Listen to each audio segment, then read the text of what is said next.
Hi, I'm Bjorn, and as you can see from my festive hat, we're doing something to do with magic. As I said in my last Suicide Squad episode, we're doing Justice League Dark. And for those who are new to my channel, hello, I'm Bjorn. I do movies, I write scripts. This episode today will just be introducing the characters I intend to use in said script, and sometime in the next couple of weeks, I will drop a script.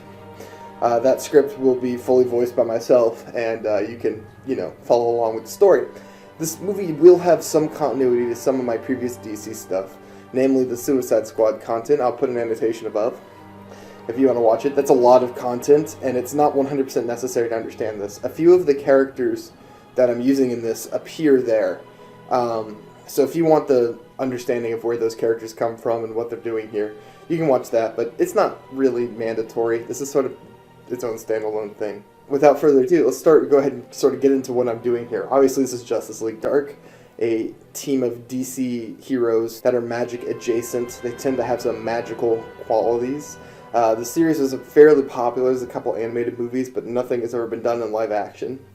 And the animated movies, I don't think, ever quite tapped into some of the coolness of the early run. And that's what I'm going to try to do here by changing a lot of things about it. Doesn't really make sense, does it? But I understand the spirit of what the comic book is going for, I think, and I'm going to try to unlock it. So, what is my script about?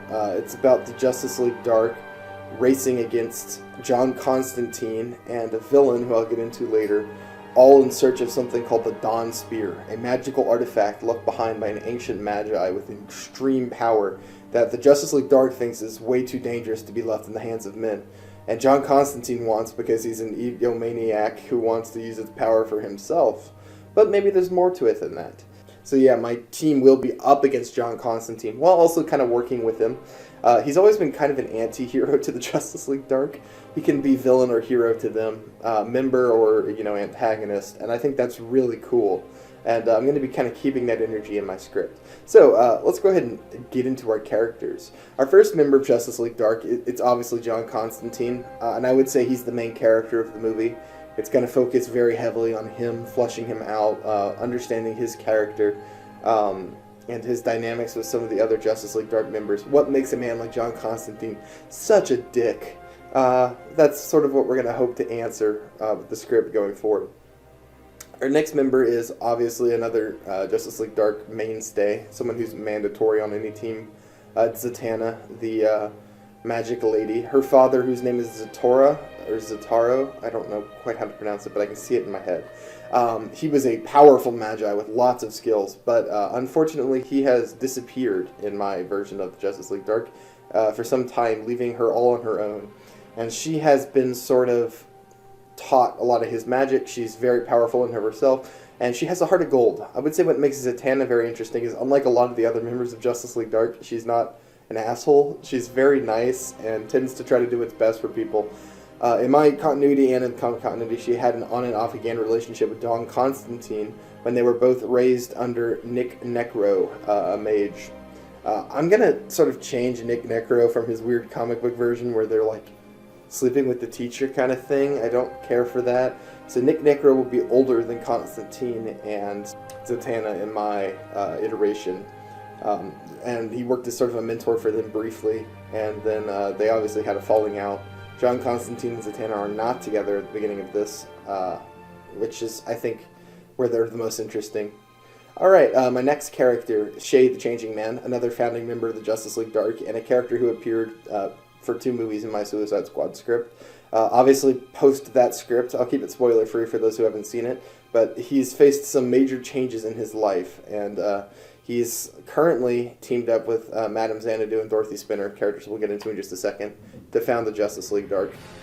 He, however, is having some issues in his own life. His madness vest, which is siphoned off his born schizophrenia, is beginning to fray in the script, and his schizophrenia is beginning to leach back into his mind. He doesn't know what's causing the madness vest to falter, but he's beginning to become paranoid, and things around him he's not sure if he can trust. And we're going to make Shade sort of unreliable in this movie in as unspoilery a way as possible. Something's going on with him, and we'll explore it throughout the movie. We've got Madame Xanadu, a powerful magi from the Arthurian legend. She is going to be almost exactly the same as she was in my Suicide Squad stuff. bar some changes.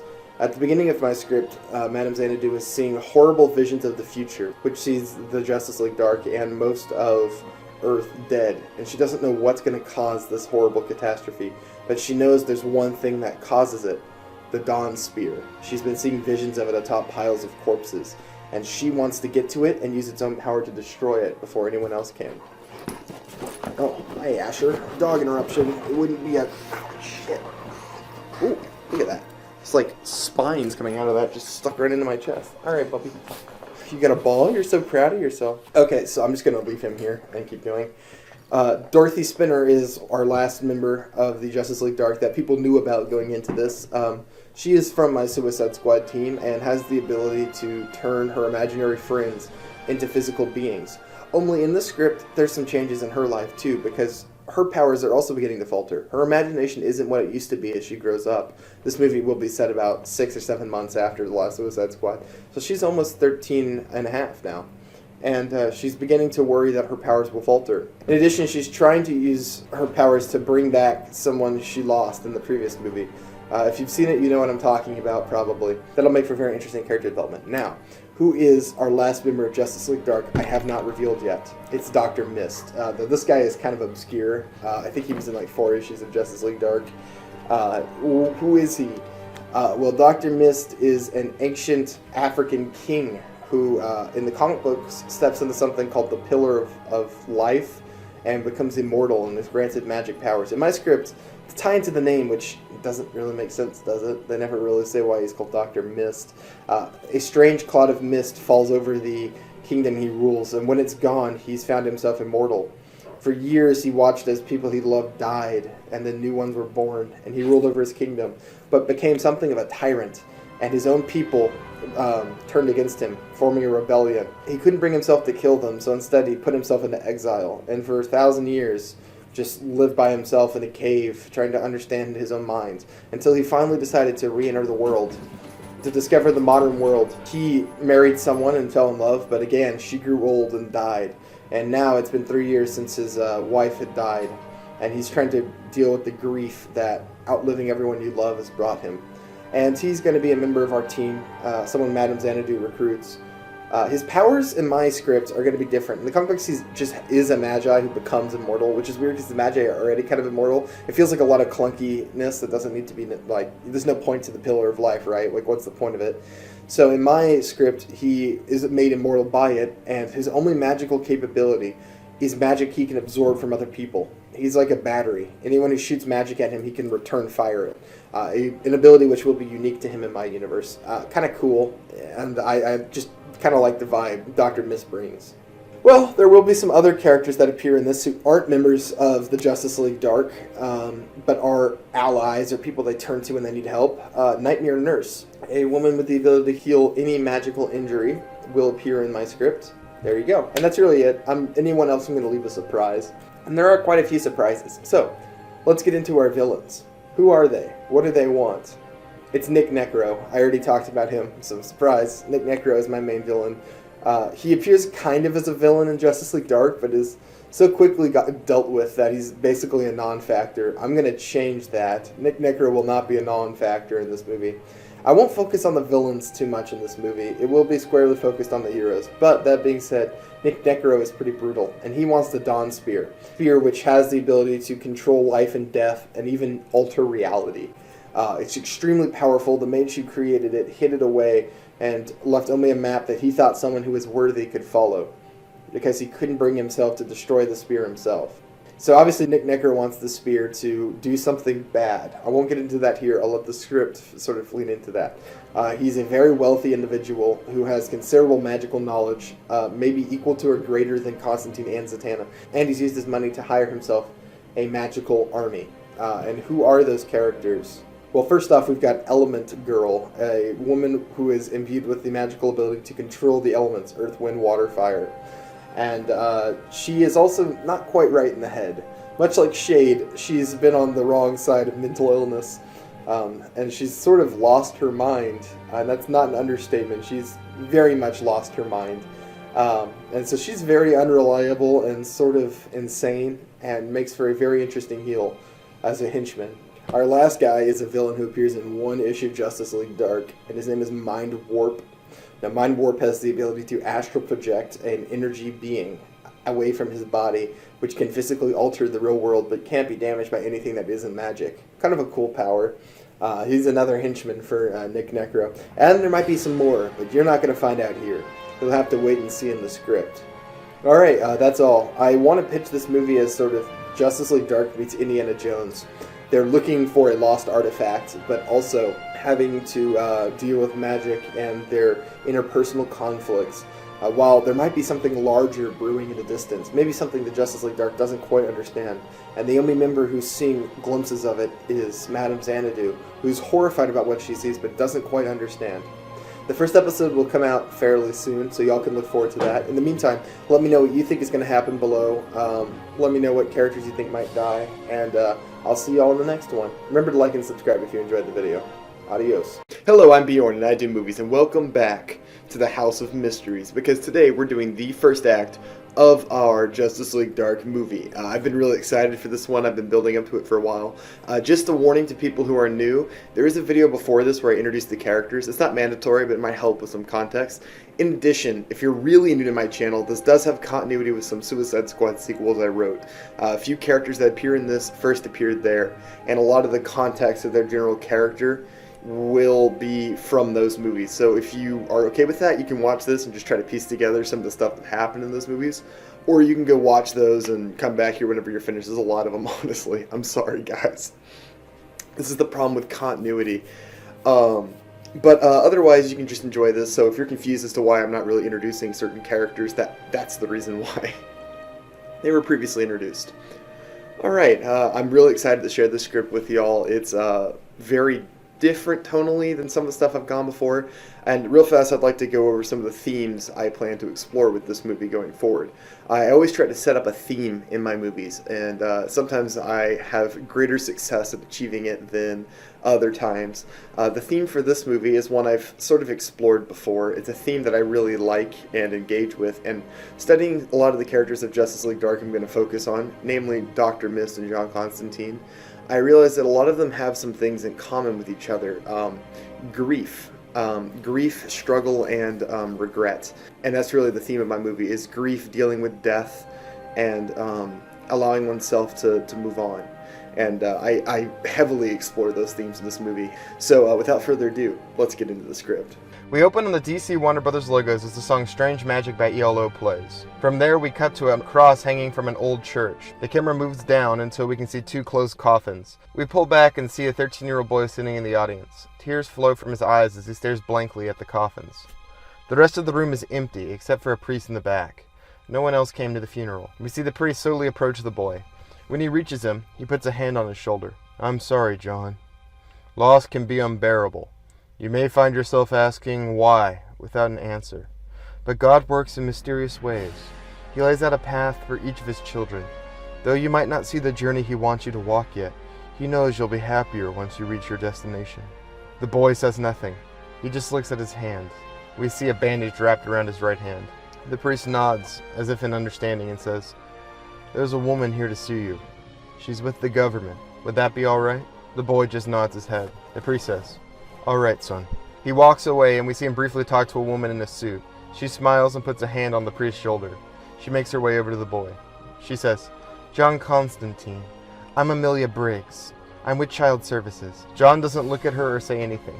She says, "Look, John, I know this is hard to discuss, but your parents didn't leave a next of kin.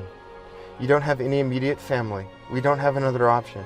We're going to have to put you in an orphanage. Now, I know that's frightening, but there are good people who can help." John says, "Kids my age never leave orphanages. I'm not daft, you know." Amila says, "There are good people out there, John. Now, they might not be blood, but someone out there wants you to be a part of their family. You'll see." John says, "You really believe that, don't you?" "I do," she says. "I've seen it happen. The police have turned over the things they found in your house. It's not much, but what they found will be yours at the orphanage." We're going to cut to the orphanage. We see John in a room filled with empty bunk beds. We see him look out the window at the other kids playing in the fenced yard. He sighs and turns back to his bunk. We see a small cardboard box sitting there. We see John open the box. He pulls out a half-burnt family photo. He looks it over in his hands, then pulls out a small silver lighter. He clicks it a few times until a flame licks up. He tosses it away in panic, and we see the flame wink out. John leaves it sitting on the floor. Lastly, he pulls out a large red book. It's untouched by the fire. John's hands tremble as he holds it.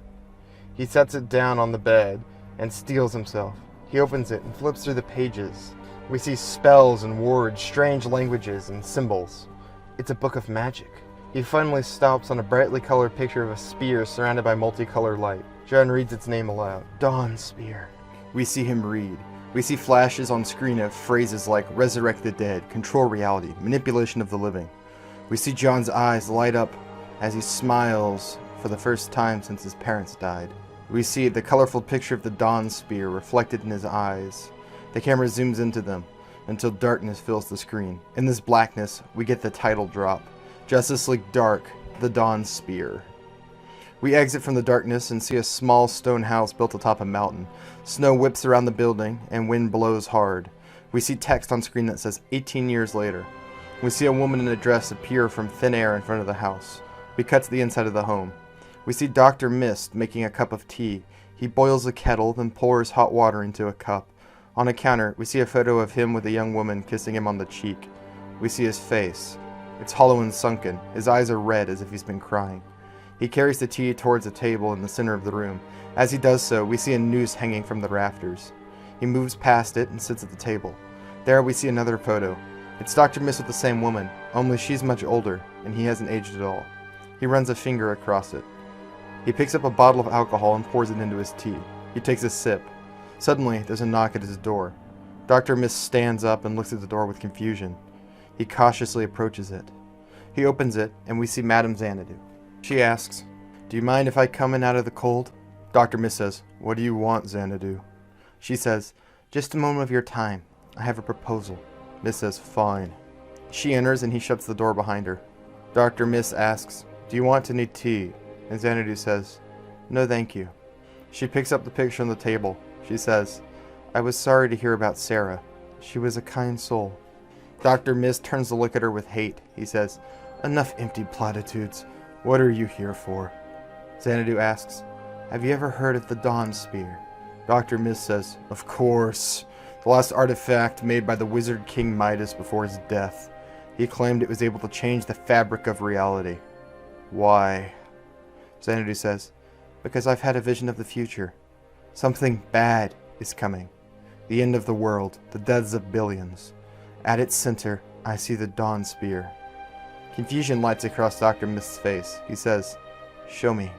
He holds out his hand to her. Xanadu takes it, and her eyes glow white. We see Madame Xanadu and Dr. Mist standing before a pyramid of corpses. There are thousands, maybe millions, piled on top of each other. Across the pile, we see the bodies of the Justice League Dark. Zatanna has a hole plunged into her neck. Blood runs down her front. Dorothy has multiple wounds across her body and is dead. Xanadu has no head, and Shade has been torn into two pieces at the waist. Standing on the top of the pyramid of corpses, a shadowy figure holds the Dawn Spear. It glows with bizarre, swirling, multicolor lights. In an instant, the vision changes. We see people in Metropolis running. Red eyes light up the dark around them. We see Superman chained to the concrete ground, with a chunk of kryptonite jetting from his chest. Blood pools around his body and is boiling as the air superheats. We see the city burn, followed by the world plunging into darkness. We cut back to Dr. Mist's house. Xanadu's eyes stop glowing, and Dr. Mist stumbles back from her. "It's a shame, I suppose," he says, "but I always suspected such a grim fate would be ours. Why have you come to me?" Xanadu says, "I want to change this future. I want to save the world from the coming darkness, and to do it, I will need your help." Dr. Mist says, "The future cannot be changed once it has been glimpsed, Xanadu. It is one of the fundamental laws of magic. I am not fool enough to fall for such a simple trick." Xanadu shakes her head. "I've done it before." Dr. Mist says, "It's impossible." Xanadu says, "I saw a future set in stone. A dark shadow from a twisted dimension destroying the world. I stopped it, and I will stop this too." Dr. Mist asks, "How?" She says, "Simple. By destroying the Dawn Spear before it can be used." Dr. Mist looks at her. There's some logic to her thought. If she were truly able to destroy the Dawn Spear, the future would never come to pass. He says, and why do you think I care about the end of days? It's not like it will hurt me. Believe me, I've tried to end my own life. He gestures to the noose hanging from the rafter. He says, I will not die, Xanadu, but I welcome the attempt. Maybe this Dawn Spear and its coming apocalypse will finally end me. Xanadu smiles lightly. She says, I know your heart well, perhaps better than you. Your eyes betray you, Namo. You will stop it because you care for the humans, and they are the ones who will truly suffer. Dr. Mist looks away. He says, the Dawn Spear. You really think you can find it? Xanadu says, I know I can. I already have the first piece I need. Dr. Mist says, fine. I don't believe you can alter the future, but I'll help. I'm not doing anything else anyway. But when this is done, I just want to be left alone. Please. Xanadu says, as you wish. We're going to cut to a hotel room, sort of like a Midwest cheap inn. We see Shade sitting on a bed watching TV. Maybe it's the news or something, or some old TV show, it doesn't matter. He sighs and turns off the TV. As he does, we hear giggling and other whispers. One whisper stands out. It's a female voice. It says, Shade. Shade quickly turns towards the sound. We see Nightshade for only a single frame. She vanishes in the blink of an eye. He pulls on his madness vest. Why are you doing this? Please, I can't go back to the madness. The shapes on the vest continue to move as always. Shade stands and leaves the room. We see him walk across the road to a small diner. He checks his watch and then sits at a table. A hostess walks up to him. He looks at her, and we see it's Nightshade. Shade jumps visibly. When he looks again, it's just a young woman with dark hair. She asks, what's wrong, sweetie? Shade says, it's nothing, just a bit tired. Waitress says, tell me about it. Long night at work? Shade says, yeah, you could say that. She asks him, how about a coffee then? Shade says, that actually sounds good. She smiles and leaves him. We see a short man enter the diner. It's the same guy who met with Constantine in the after-credits scene of Suicide Squad 5. He looks around nervously until Shade meets his eyes. The man walks over cautiously and sits at the booth across from him. Shade asks, do you have it? The short man says, do you know what I'm risking? If my boss finds out I'm selling this, how do I know you're not one of his? Shade asks, would it matter at this point? The short man says no. He reaches into his bag and pulls out a large piece of paper. A copy of a strange map is printed on top of it. Shade asks, what is this? The small man says, it's the first piece of the map, as I promised. Shade says, it's a piece of paper. The waitress brings out a cup of coffee and sets it in front of Shade. Both men fall silent. Shade says, thank you. The waitress says, no problem. Hope that wakes you up. The small man watches her go nervously.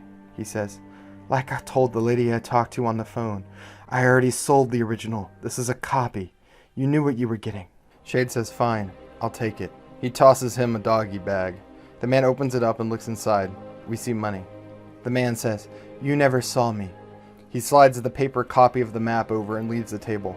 The waitress comes back, places a check at Shade's table, and then walks behind the counter. Shade picks up the check to look at how much he owes, and sees a phone number with a smiley face. He looks up, and the waitress waves at him. We see Shade conceal a smile. He takes his check and leaves a 20 on the table. He steps outside the bar and approaches the back of the building. We see Zatanna waiting there. She says, what are you smiling about? Shade says, it's nothing. Just an opportunity I never thought I'd have again. Zatanna says, well, that's good, I guess. Did you get what we came for? Shade says, yeah, I got it. She nods, then draws a rectangle in the air with her finger. A door appears. She opens it and they enter. We see them arrive in a house with a wooden interior and a warm fireplace. It's the House of Mystery. We see Xanadu and Dr. Mist sitting at a table. Xanadu stands up when she sees them. Did you get it? Shade pulls the piece of paper out of his envelope and slides it across the table. It's only a copy, but it looks real. Dr. Mist asks, what is it? Xanadu says, the first piece of the map needed to reach the Dawn Spear. It will lead us to the other pieces, which will lead us to the spear itself. She examines it. We see text written around the outside edges. Xanadu reads it aloud. Below the last place of a life which was dour, where I will finally be able to play at leisure. That is where thou shalt scour, hidden deep within my greatest countermeasure. Yet be warned, for once you enter, you have but an hour to escape with knowledge of my treasure. Zatanna says, great, a riddle. I love these. Xanadu says, Below the place of a life which was dour. He's clever. Midas hid it in his grave. Dr. Mist says, perfect. Where was he buried? Xanadu says, I don't know. I don't know if anyone does. Too long in the past. But we'll have to figure it out. Shade says, I don't think I'm going to be much help here. I'm going to go get some sleep. Xanadu says, all right, Shade. You did well. We follow Shade as he walks up a small set of stairs and enters a room. It's simple, just a bed and a small desk. No decorations hang on the wall. He sits on the corner of his bed and looks at the phone number on the check. He thinks back to the past. We see him sitting at a table on a balcony. It's a restaurant in his home dimension of Meta. The architecture is strange and colorful. He fiddles with one of his pockets. He pulls out a box and opens it. We see a strange ring with a glowing blue gem. He lets his breath out nervously. He quickly hides the ring again. We see Nightshade approach the table and take a seat across from him. It's the Nightshade before the shadow consumed her again. The one Shade fell in love with. Nightshade says, what's with the nice place? Shade says, I don't know. Just thought it might be nice. Nightshade says, it's very nice. I've heard the food here is good. Shade says, best in the city. There's something I wanted to ask you before we ate. Nightshade says, sure. What? Shade says, I like spending time with you. This year I've spent with you, it's been the happiest of my life. I never really had a place before. But here, I feel like I've found it. Nightshade says, I feel the same. Shade says, I don't know where you came from, and honestly I don't care. I love you. He pulls the ring out and asks her, will you marry me? Nightshade says, yes, I will. She hugs him and says, I love you, Shade, into his ear. As the memory fades away, we see the glowing blue ring on Shade's finger. A lone reminder of the love he lost. He looks up, and we see Nightshade standing right in front of him, staring him in the eyes. Her face is rotting into shadowy patches, and her eyes seem more wild than before. There's something sinister about them. She gestures to the check with the number on it. She says, you think you deserve that? Shade says, you are not real. Nightshade says, perhaps. Or maybe my soul is finally free from your infernal blade. Shade says nothing. Nightshade says, I was the last living person you loved, and the only person who ever loved you back. You murdered me. You don't deserve to find happiness. You don't deserve that. She gestures again to the number. Shade says, you were just a manifestation of my madness. You are not real. Shade closes his eyes and sighs. When he opens them, Nightshade is gone. He holds up a hand to his head. His eyes glance back to the number on the check. Maybe she's right. Maybe he is too broken for that. He tears it into two pieces and lets it fall to the floor. We're going to cut to the next morning. We see the entire Justice League Dark assembled. Xanadu says, we found it. Here. She points to a small French town named Namar. I don't know if that's a real place, but who cares? We could call it Escargot. Surrenderville. It doesn't really matter. Somewhere in France. Just been an enemy of the entire French populace. And you know what? Good. That's a good thing. That's right, France. I'm starting beef with the entire country of France. The channel Bjorn Does Movies is beefing with France. It's official. I want to see Bjorn versus France artwork. I like my chances. I'm pretty sure I can get him to surrender within the first round. We'll book a boxing event sometime. Xanadu says, he had his body buried in a local catacomb. I suspect there will be more to this than meets the eye. As the riddle says, it is a countermeasure, and we only have an hour to escape it with the second piece of the map. Dr. Mist asks, how did you find it? Xanadu says, I asked the right questions of the right people.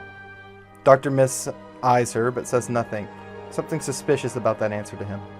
Shade says, what are we waiting for? We need to find that spear before it's too late. Xanadu says, right you are, Shade. Let's go. We see Zatanna snap her fingers, and a door opens up. It leads to the French town. They exit and find themselves in front of a catacomb entrance. Angels are carved into its front, and stairs descend into darkness. Zatanna says, cozy. Xanadu says, we don't have much of a choice. If I had to guess, the map piece will be right on his body. We only have an hour, and I don't want to know what happens if time runs out. Dr. Mist says, someone else got here first. He points to a set of footprints in the mud leading to the catacombs. Dorothy says, who else could be coming here? Xanadu says, it doesn't matter, and it doesn't change anything. But we have to hurry. Be on your guards. She enters the catacombs. It's a dark tunnel. As she moves her way down, torches begin to light themselves along the way. Skulls are fitted into the walls and seems to follow the passing Justice League Dark members with empty eye sockets. Finally, they empty out into an impossibly large, open corridor. The walls are made with bones and seem to spread on an impossibly long distance. It's entirely impossible for this place to exist beneath the town they'd just seen. It's too large. Dr. Mist says, "This place has been bewitched." Xanadu says, "Yes, with powerful magic. Things will not be as they seem."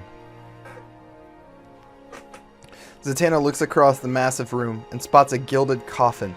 In front of it is a pedestal displaying the second piece of the map. Zatanna says, "It's there." She takes 2 steps towards it. Suddenly walls appear all around her. The hall begins to twist upwards and she spins until she's upside down, stuck to the floor. The walls begin to slide in place around them, creating a labyrinth. She's turned right side up again, on the floor once more. When she turns around, the Justice League Dark is gone. She's alone in a labyrinth. Zatanna says, "Stupid!" She begins to walk down the tunnel. We see walls shifting and closing behind her. Pathways appear and disappear at random. She explores these tunnels for quite a bit of time, and we see all these different things I'm about to describe. The rooms spin around, leaving her upside down or right side up from time to time. Staircases are built at impossible angles, either upside down or right side up. They move as she walks on them. Basically, nothing in the maze follows the laws of physics. Get some really cool visuals here, After a little bit of exploring, Zatanna turns a corner and bumps into someone. They both go to the floor, knocked over by each other. She looks up and sees John Constantine standing unsteadily to his feet. A ball of fire appears in his hands. Zatanna says, "John?" Constantine says, "Z?" The fireball in his hand vanishes. Zatanna slaps him without thinking twice. Constantine says, "I deserve that." Zatanna slaps him again. Probably that one too. She tries it again, but he catches her hand. "Enough! What are you doing here, Z?" She pulls her hand free from his. "The same thing as you, I imagine. Looking for the Dawn Spear." John laughs. "And what do you want with it?" Zatanna says, "None of your business." Constantine kind of chuckles to himself. He's trying to think how best to use this. He says, "All right. The way I see it, we're stuck together for a bit. I've been here for nearly 30 minutes. I don't have much time left if this riddle isn't bullocks. It's only the second piece of the map. We don't have to worry about who gets the spear until the third. I say, we get this one together and share it. We can worry about who gets the spear when it comes to that." Zatanna says, "How can I trust you? You're a liar, John." Constantine says, "Honestly, I wouldn't trust me, but we have similar goals and a lack of options." Zatanna sighs. She says, "Fine, but this is temporary." They continue down the hall. They turn a corner and see another person. It's a dark-haired man in a black suit. Constantine says, "You gotta be shitting me." The man notices them. Nick Necro says, "Constantine, you stole my map." Constantine says, "Backward, Z." They quickly turn to run, but a wall has appeared, blocking their path. Nick Necro says, "Nowhere to run, John." Constantine says, "Nicky, mate, let's talk about this. We can work something out." Nick Necro says, "Not this time. You're a dead man, John." They're going to have a magical battle. Also, they shoot energy blasts at each other and block with energy. I'll breeze over this part of the battle. Constantine turns to Zatanna as he fights to beat Necro and says, "A little help?" Zatanna, who's now leaning against the wall, says, "Oh no, I think you've got it." She smiles. Nick moves closer to Constantine. Nick moves in close to Constantine. He grabs his arm and smoke rises. Constantine snarls. He snags a lighter out of his pocket and sends a burst of flames into Nick Necro. The flames force Nick back. Constantine smiles. "You lost your touch, Nicky. You used to be better." Nick forms a purple flaming sword in his hand and runs towards John. But he only seems to be getting further away as he runs. The hall is growing longer. John laughs at his luck.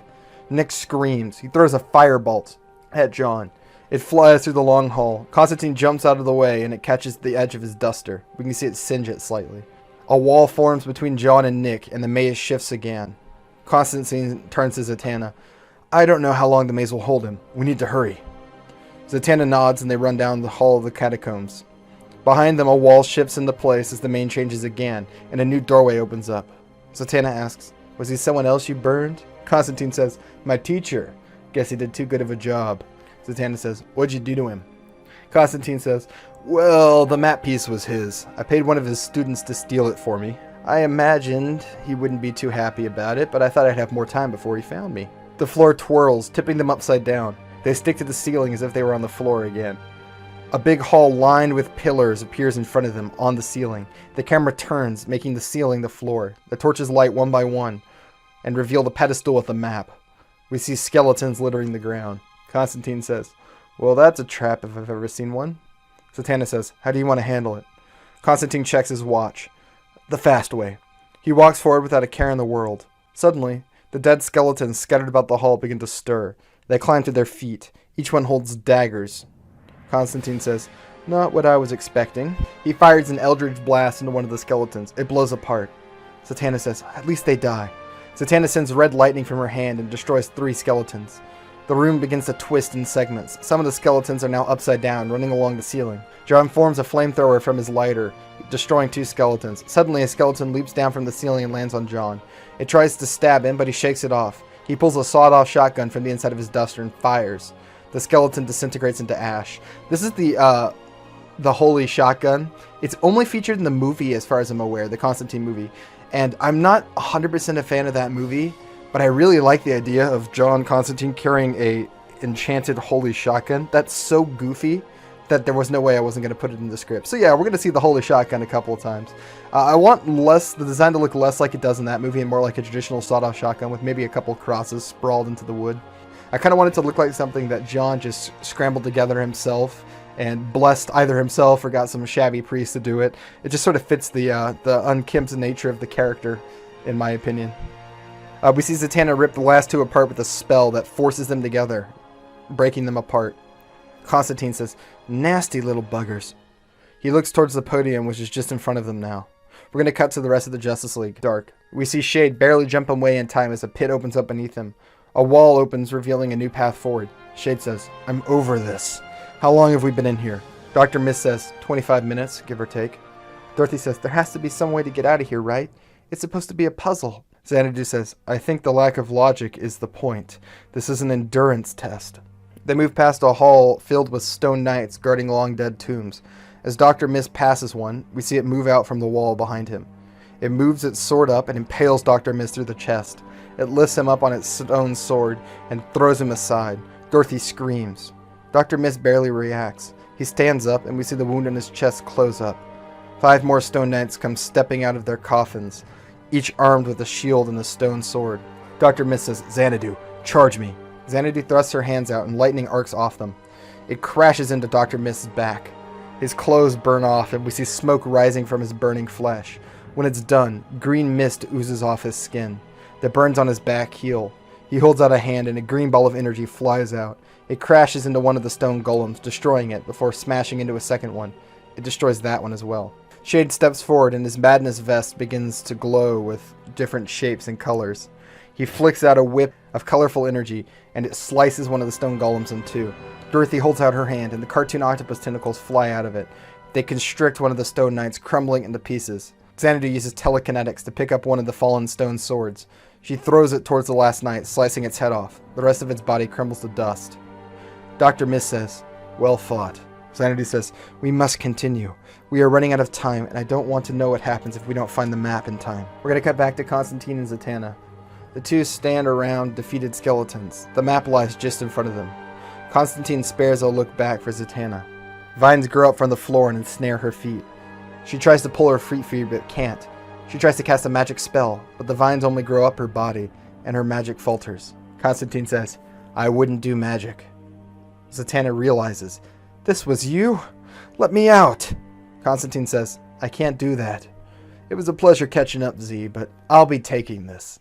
He takes the second piece of the map off the pedestal.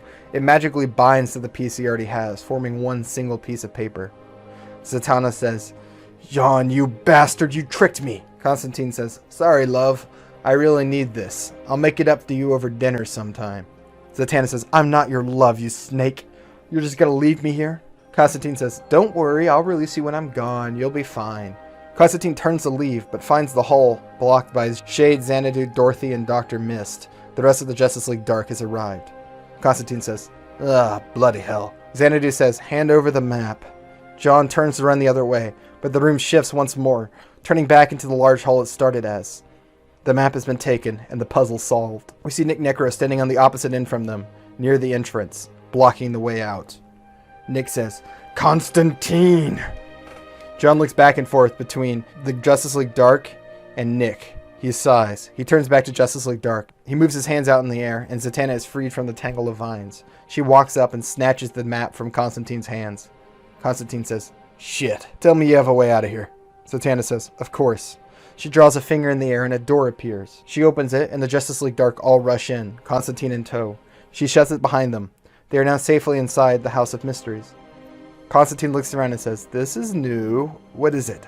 Zatanna says, "It's an ancient magical pocket dimension bound to me. It was a hat, but I decided I liked the look of a house better." They move towards the table. Xanadu says, "The map." She holds out a hand, and Zatanna gives it to her. Xanadu takes it and unrolls it. Dorothy asks, "Does it say where the spear is?"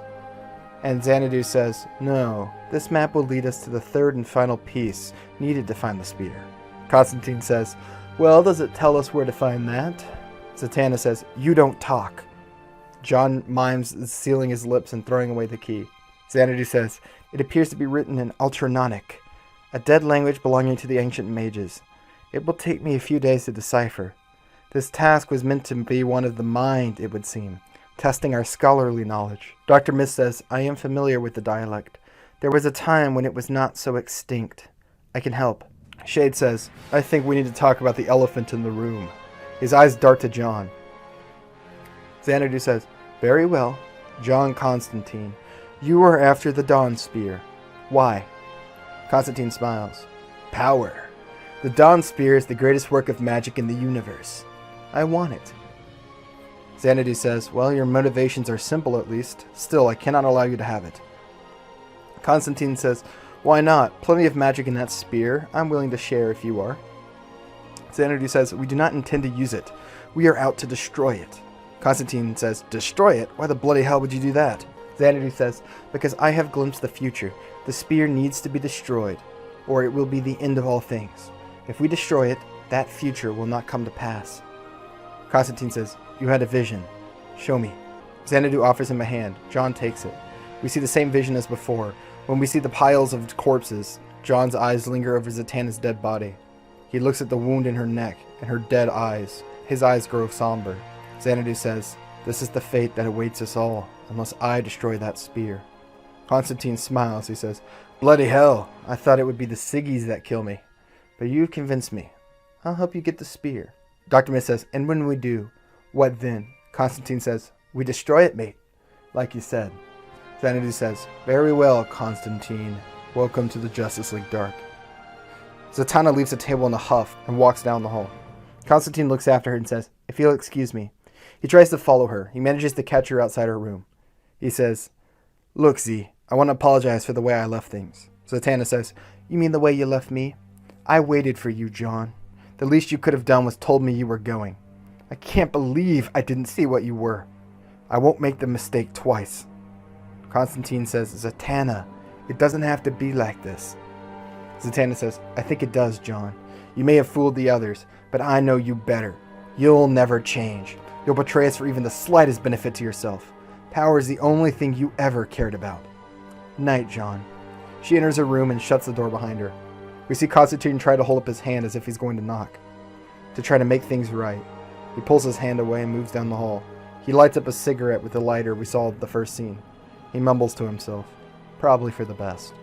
We're going to cut to Dorothy's room. Dorothy sits on her bed and stares at a plain teddy bear. She says, "Come on, wake up." When nothing happens, she says, "Ugh, this is useless." She throws the bear across the room. "Why won't it work?" She flops back onto her bed and yawns. She says, "Maybe tomorrow I can bring him back," to herself. We see her close her eyes as sleep takes her. Suddenly, Dorothy wakes up in a strange room. The floors are made of white stone. Torches burn on pillars lining the room. Beyond them, darkness surrounds the room. Swaying chains hang from the ceiling, and a giant glass window overlooks pitch blackness, as if there was something there. On a small table, an old record player sits. The needle drops on its own, and music begins to play. We hear the song "Dream a Little Dream of Me," playing from an old vinyl record. It jumps and scratches. The quality of the audio isn't good. Dorothy nervously calls out, "Hello?" A voice booms through the halls, echoing, somehow sinister. It says, "Welcome." Dorothy takes a step back and steps in something. She looks down. A pool of blood covers the stone behind her. We see a droplet of blood land on her nose. It came from a chain hanging above her, which is coated in red. For the first time, we see blood splatter across the walls behind her. Something happened here. Something bad. Dorothy asks, "Where am I?" The voice booms. "We must speak. Vessel of the light. Long have I hoped for this. Seek me." All around her, strange red eyes appear from the shadows beyond the stone pillars. Dorothy wakes up out of breath. She's covered in sweat. We see her quickly get out from her bed and run towards Zatanna's room. She opens the door and shakes Zatanna awake. Zatanna looks confused. She says, "Dorothy, did you have a nightmare again?" Dorothy says, "Yes, but it was different this time. There was blood and I think someone was dead there." Zatanna says, "No one died, Dorothy. They're just nightmares. It's not real." Dorothy says, "Yeah, but it doesn't feel fake. It feels like the voice knows me." Zatanna smiles softly. She asks, "Do you want to sleep in here tonight?" Dorothy says, "Yeah, thank you." She's still only a child after all, I think only 12. I think this is a reasonable response. Dorothy climbs into Zatanna's bed. She's still shaking with fear. Zatanna notices. A frown grows across her face. We hear her mutter out a spell. We see Dorothy's eyes grow calmer, and she slips into sleep. Zatanna helped her fall asleep with a spell. She carefully creeps out of the bed. We see her wander the halls until she reaches the library. She starts to look for a book. She finds what she's looking for. She pulls it off the shelf. We see its cover says, "The Magic of Dreams, a guide to dream invasions and foresight." A voice speaks from behind her. It's Dr. Mist. He says, "A bit late for reading." Zatanna jumps. Dr. Mist says, "Sorry, I didn't mean to frighten you. I was doing the same." He holds up a book. Zatanna says, "It's all right. I just didn't expect anyone else to be up." Dr. Mist says, "I don't sleep. A strange side effect of my condition. I don't really mind. Gives me more time to learn." "What were you in such a hurry to read?" Zatanna says, "It's probably nothing." She blushes, "But little Dorothy's been having this strange dream. A reoccurring nightmare, you know. She's convinced it's real, and I don't know. I thought I'd read about it. I've never dealt with kids before." Dr. Mist says, "I have. Kids have nightmares. With what that little girl has probably been through, I don't think you should be surprised." Zatanna says, "Yeah, you're right. Just a nightmare." She sets the book back onto the shelf, leaving it. She says, "Good night." Dr. Mist says, "It's nice that you care for her. Children are the purest thing in the world. Good night." Zatanna smiles lightly to him, and we follow her as she heads back to her room. She checks on Dorothy. We see a fond smile grow across her face. Dorothy is still fast asleep. Zatanna climbs into the bed and closes her eyes. The camera lingers for a moment before pulling back. It turns to face the closet door. For the slightest moment, we see a pair of skeletal hands and green eyes creeping from the inside. They slip back into the darkness. For those who haven't seen The Suicide Squad, this is one of Dorothy's imaginary friends. It warns her of impending danger, and it just takes the form of a skeleton man who comes out of the closet and tells her that there's danger. She's missed her warning from the skeleton man. We're going to cut to a different library, more of a study. It's a wooden room with a chair overlooking a fire. In it, Nick Necro sits, a drink in his hand. Mind Warp, a younger man sitting across from him, says, "I told you, boss, you shouldn't have gone alone." Nick says, "He made me look like an amateur. When did I let him get so far beyond me?" Mind Warp says, "We'll get him next time. You place an arcane tracker on him. He's not going anywhere without us knowing." Nick shakes his head. "I need more power. That Dawn Spear is mine. I won't let him steal it from me." He turns to look Mind Warp in the eyes. "Leave me." Mind Warp gets up and leaves. Nick stands and pulls on a candlestick. A secret staircase opens up. He heads down into the darkness until he comes to a room made of stone. We see a star painted onto the floor. Candles are lit across the room. We see a man gagged and bound to a chair. We recognize him as the man Shade bought the map off of. At the very back of the room, a demon is trapped in a circle of salt. The demon's name is Nurgile, by the way. It's a DC character, fairly commonly associated with the Justice League Dark. Nurgile says, "Back so soon. Did John Constantine beat you so easily? I gave him his power, you know. I could give it to you too." Nick says, "Fine. I'll do it. Give me power." Nurgile smiles. He's close to winning. "What do I get in exchange? We demons do not give gifts for free. Certainly not to men like you." That comment pisses Nick off. He says, "I'll give you your freedom. I trapped you in that salt circle. Don't forget it." The demon just laughs. He says, "Time is no issue to a demon. I am immortal. I can remain here for your entire lifetime. It makes no difference to me.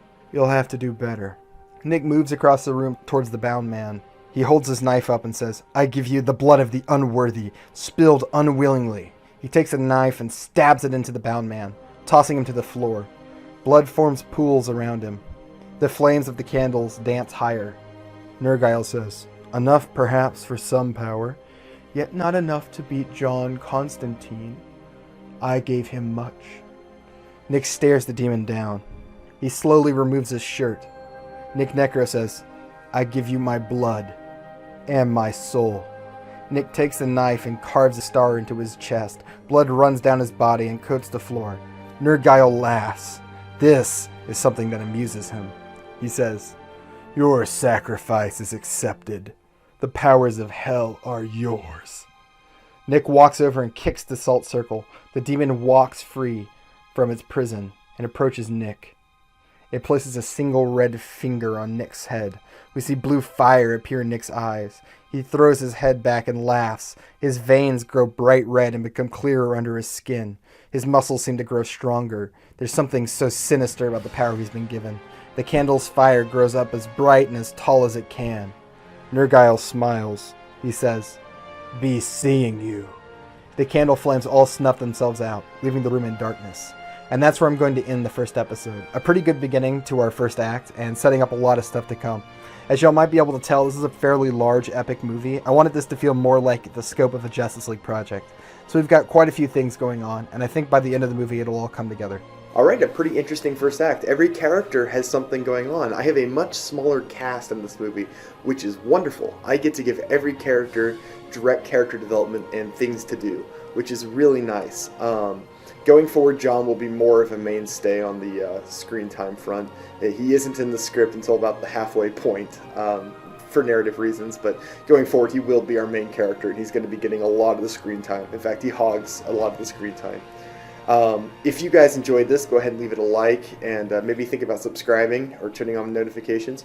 For sure, though, one way or the other, if you hate my script, leave a comment, let me know why, because I love negative feedback. It allows me to make my writing better. If you love the script and like what I did, again, positive feedback, tell me what you liked. It helps a ton. If you think you know what's going to happen going forward, or generally have some thoughts about where you think the story might be going, or where you think a character is going, or maybe who's going to die in the end, go ahead and let me know below. If you like writing and want either help or a community, I do have a small Discord server where I chat fairly frequently. We have quite a few active chatters there, and if you write a script or a short story or something and you want feedback on it, leave it in the share your stuff section of that Discord, and I will personally give notes. I've done this quite a few times. I can't promise I'll do it in a timely manner, i.e. like don't expect it within an hour, but I usually try to within a week go in there and respond and give people feedback. So if that's something that interests you, you can go there and get advice from an amateur hack like myself. Alright, thank you all for watching. We will be doing the next episode probably in a couple weeks. I don't know what'll be next. Either Deadlands or Harry Potter's finale will be next. Maybe if you have a thought one way or the other which one you want to see first, let me know below.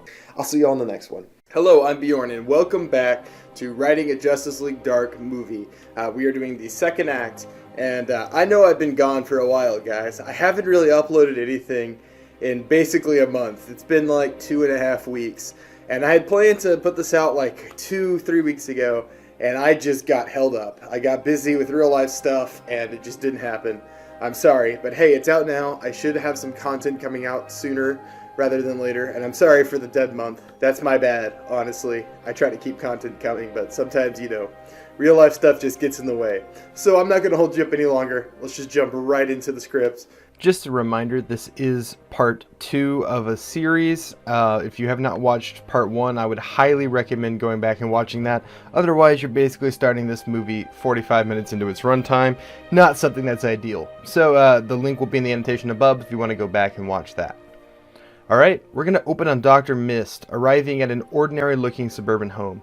He walks up and knocks on the door. After a moment, an older African-American man opens the door. He's maybe 50 or 60. The man says, "Dad, it's been a while." Dr. Mist says, Yes it has. I'm sorry for that."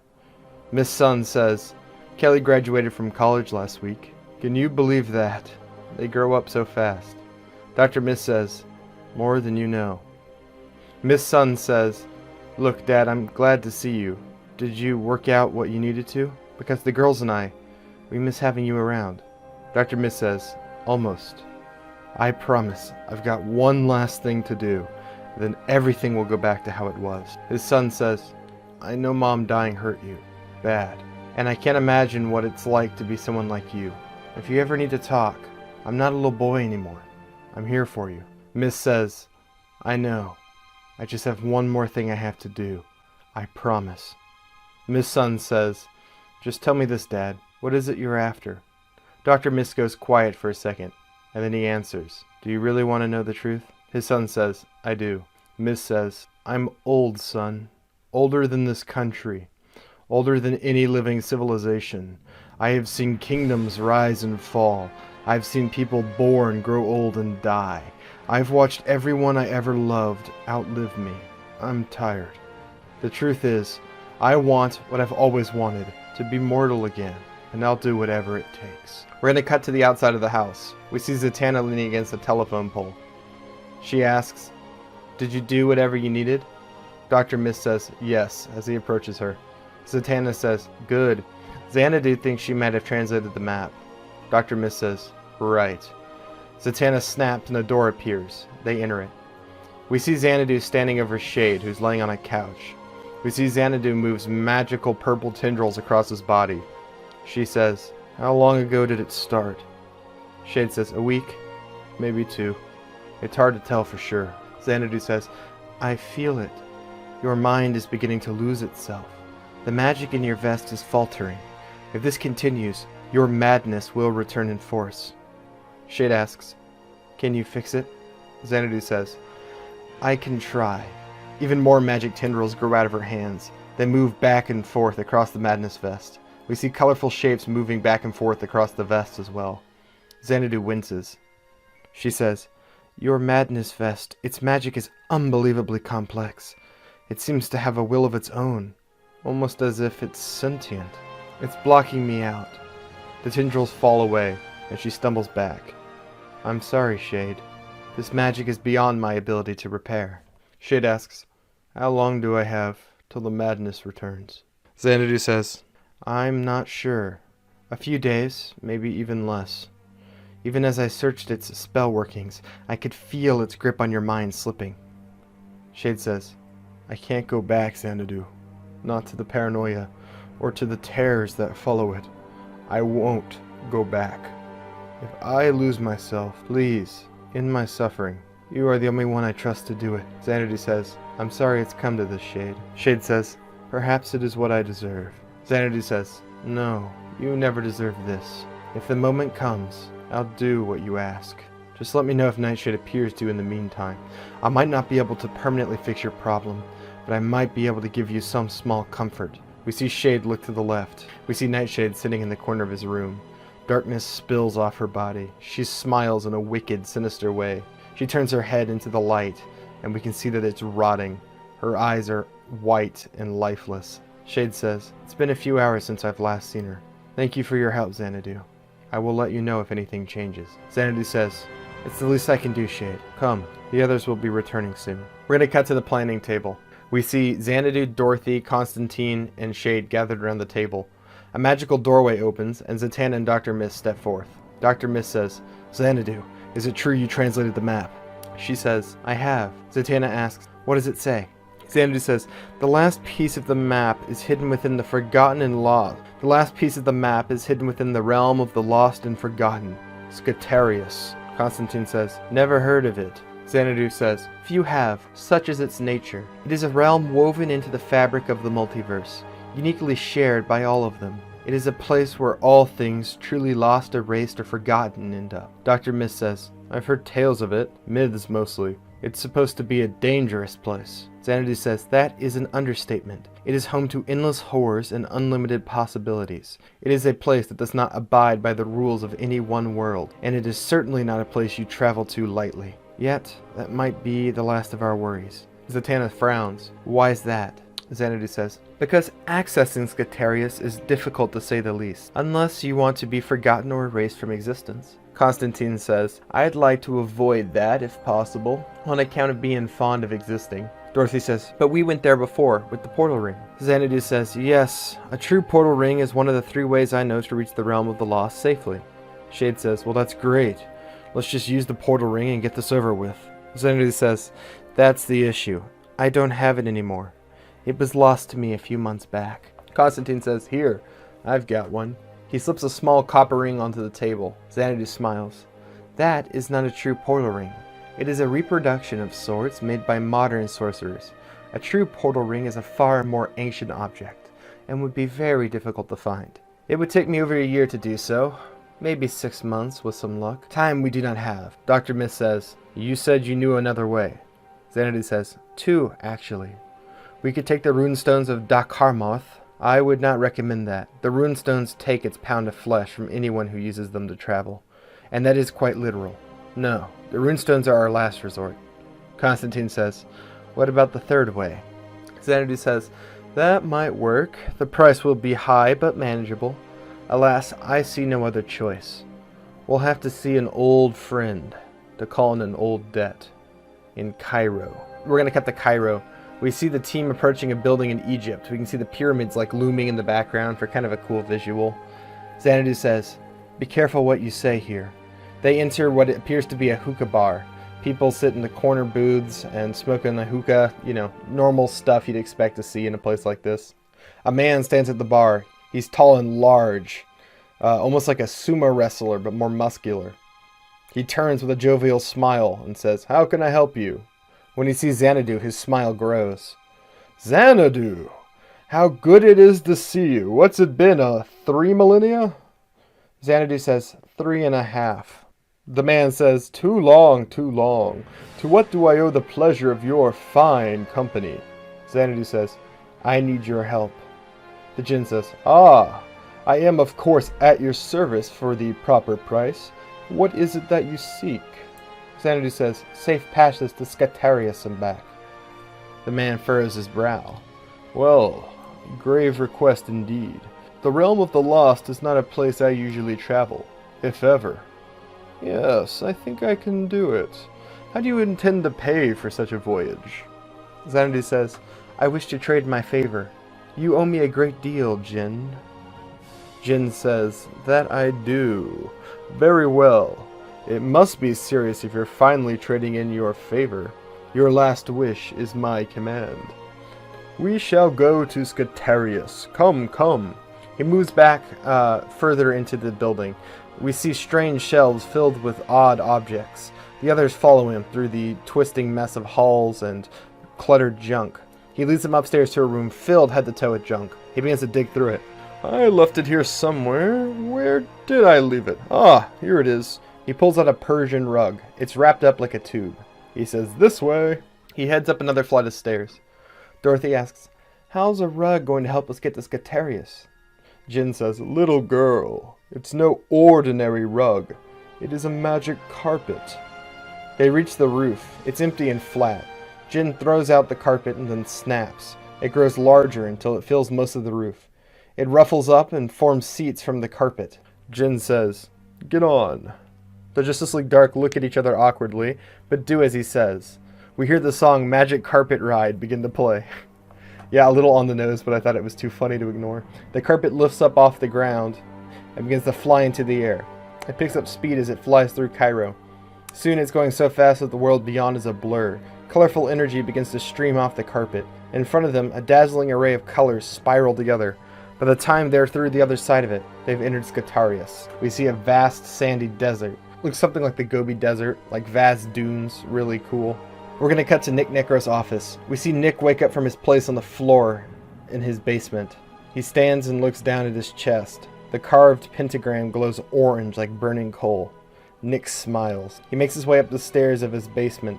He comes to and re-enters his study. He finds Mind Warp waiting. Another girl is with him. She has brightly dyed pink hair. She whispers to herself. She says, he doesn't know, he doesn't know, he doesn't know, he doesn't know, over and over and over again. When she sees Nick, she gets excited. She says, he doesn't know, does he? No, no, Emily, he doesn't know. The girl says, good, good, he doesn't know. She grows silent. Mind Warp says, "Thank you. I've been trying to get her to shut up for hours. Been looking for you, boss. Something happened to the tracker." Nick says, "What?" Mind Warp says, "I don't know how to explain. It's like it vanished. It's an arcane tracker. There's no place on Earth I couldn't see it." Nick asks, "Where was the last place you saw it?" Mind Warp says, "They were in Cairo, Egypt, then gone, like that." "Scatarius," Nick says. "They went to Scatarius. To me. We don't have much time." Nick pulls a ring off his finger and we see it's a portal ring. He spins it on the ground and yells, "Scatarius!" The ring spins and opens up a portal. We're going to cut to Scatarius. We see the team wandering the desert. We see a large steampunk-looking submarine half buried in the sand. Shade says, "Where did all these come from?" Suddenly, a large battleship smashes into the sand in front of them. Constantine barely jumps out of the way as the bow slams down into the sand. A huge cloud of sand is sent up into the air. As it settles, we see the words USS Salvation printed on the side of the boat. We see Constantine stand up from the sand. Zatanna says, "I think we figured out where they're coming from." Constantine says, "Ha ha. I don't think I like this place." Xanadu says, "Few people do." She pulls out the map. We now see a large arrow has appeared in the center of it, and it seems to be pointing left. Xanadu says, "The map changed. It's showing us the way." We see a montage of them walking through the desert. Famous missing ships stick out of the sandy dunes. At one point as they walk, we see a couple of bodies fall from the sky and land in the dunes. We see Constantine lean over and investigate them. Two of them have gunshot wounds to the head, and another has no head at all. Drawn shrugs and moves on. In the background, we see a head fall from the sky. After a bit more walking, we see the desert turn to jungle in a way that should be impossible, almost as if on a hard line. They enter the thick jungle, and we see many crashed airships tangled up in the trees. Strange stone and metal objects litter the ground, each with unusual or unnatural designs that seem impossible. We see strange buildings and ruins also hidden within the grasp of the jungle. Many of them aren't in an earthly style or are made from unknown material. Constantine says, "Does the map say how much further?" He slaps a mosquito off the side of his face. Xanadu says, "No, it fails to mention those details. Just an arrow pointing in a direction." Shade looks around nervously. "Does anyone else feel like we're being watched, or have I gone mad?" The group turns and looks at him. Zatanna says, "No, I don't feel it." Dorothy says, "Me neither." We see Constantine studying the jungle behind the shade nervously. He says, "I swear I see something there." Suddenly, something in the trees moves, just for a second. Constantine's eyes go wide. He yells, "Bloody hell! Run!" He starts to run and the others follow him. Zatanna asks, "What is it?" Constantine says, "I don't know, but it's a bloody big bastard." Suddenly, a large creature rips through the jungle behind them. It's like a T-Rex, but much larger. Its skin is striped green and purple, perfect for blending into the dark jungle. It has long, sharp claws that look like a Therizinosaurus, for those who know dinosaurs. We can hear the thumping of its feet in the mud behind them. It's quickly growing closer to them. Constantine throws a fireball from his hand over his shoulder, and it slams into the monster's face. The creature doesn't even react. Zatanna yells, "Shade, use your vest. Turn it into something scary and frighten it off." Shade says, "It doesn't work on animals." The tree cracks from the rumbling and starts to fall towards them. Dorothy holds out a hand and cartoon tentacles come spiraling out of it. They snag the tree trunk and toss it aside. We hear her whisper, "Candlemaker, I need you." A melting wax hand reaches out of the mud a few feet away from them. We see a massive wax monster pull itself free from the earth. Candlemaker cries, "Dorothy, what did you do?" It turns its wax head towards the dinosaur-like monster and charges. The two creatures crash into each other in a flash of claws and teeth. We see the rest of the league running as the two monsters fight in the background. They come to a rope bridge hanging over a large chasm. At the bottom, we see lava flowing deep from the earth. Across the rope bridge, we see a large medieval castle rising from the jungle. We see the map in Xanadu's hand begin to glow. She says, "That's it. The map piece is in that castle." She begins to move across the bridge. It sways and creaks. Constantine looks behind him, and we see the dinosaur forcing Candlemaker onto the back foot. They grow closer to the group. Constantine says, "Shit!" He begins to cross the bridge. We see Shade, Dorothy, and Zatanna follow. Finally, we see Dr. Mist begin to cross. The battle between Candlemaker and the monster is now at the edge of the cliff. We see the fight in the background as the league crosses the bridge. Xanadu reaches the other side. Eventually, we see most of the others reach the other side as well. Soon, only mist is left crossing the bridge. Just as he's about to reach the other side, we see Candlemaker pivot and knock the dinosaur into the trench. As it falls, its long tail slams into the bridge and knocks it free. The bridge collapses and falls down. We see Dr. Mist plummet towards the lava below. He reaches out a hand and snags the wooden bridge. The board he grabs a hold to snaps, but he manages to catch the next board down. As they hit the side of the cliff, Mist braces. He manages to maintain his grip, but his body begins to catch on fire. He's too close to the lava. The bridge is also beginning to be engulfed in flame. We see the dinosaur slam into the lava below. It bursts into flames and melts. While on fire, Mist climbs up the boards like a ladder. They begin to catch fire all around him. We can see the fire burning away his flesh, but it grows back just as quickly. He reaches the top and climbs onto the cliff. We see Xanadu create water from the air and douse the flames. The burns all across Dr. Mist's body all fade away and heal. Constantine says, "Jesus Christ, mate." Zatanna says, "Are you okay?" Dr. Mist says, "I always am." That's the problem. He stands and begins to walk towards the castle. Constantine leans into Zatanna and whispers in her ear, "Where in the bloody hell did you find these people, Z?" Zatanna says, "Actually, they found me." Constantine says, "Being honest, I don't think I would have made it this far alone. Probably a lesson in there somewhere. Shame I won't learn it." He flashes Zatanna a quick smile, then moves up to where the others are. We see them enter the ruins. We see drawings of dragons and horses painted onto the crumbling walls. Xanadu says, "I know this place. This is Camelot." Dr. Mist says, "You're right. I thought it was familiar, but I thought Camelot was lost." "Oh, of course." Xanadu says, "Indeed. It was banished to Satarius by my sister. The last map piece must have been placed inside." They enter the castle. It's a single massive chamber. At the very end of it sits a large round table. The round table. Floating in its center, we see the last piece of the map. They begin to approach it when a portal opens up behind them. Nick Necro, Element Girl, and Mime Warp exit. Xanadu says, "Constantine, Zatanna, get the map." She tosses John the map pieces they have. Xanadu says, "Hurry, we'll hold them off." John and Zatanna take off. Nick Necro smiles. He says, "Xanadu and Dr. Mist, two of the oldest magi who still live. It is an honor, truly. I wish you no harm. We are not enemies. Simply let me have the map, and I will use the Dawn Spear in a way that benefits us all." Xanadu says, "No one can use it. I have seen the future. The Dawn Spear must be destroyed." Nick Necro shakes his head and says, "A pity. Then I will take the map piece for myself. Emily, Mind Warp, take care of them." He vanishes in a puff of fire and reappears on the other side of the room, just behind John and Zatanna. Element Girl holds her hands out, and a wall of stone separates the two groups. John and Zatanna are trapped with Nick Necro. Both John and Zatanna get ready for a fight. Nick Necro holds out his hands in a peaceful gesture. "We don't have to fight.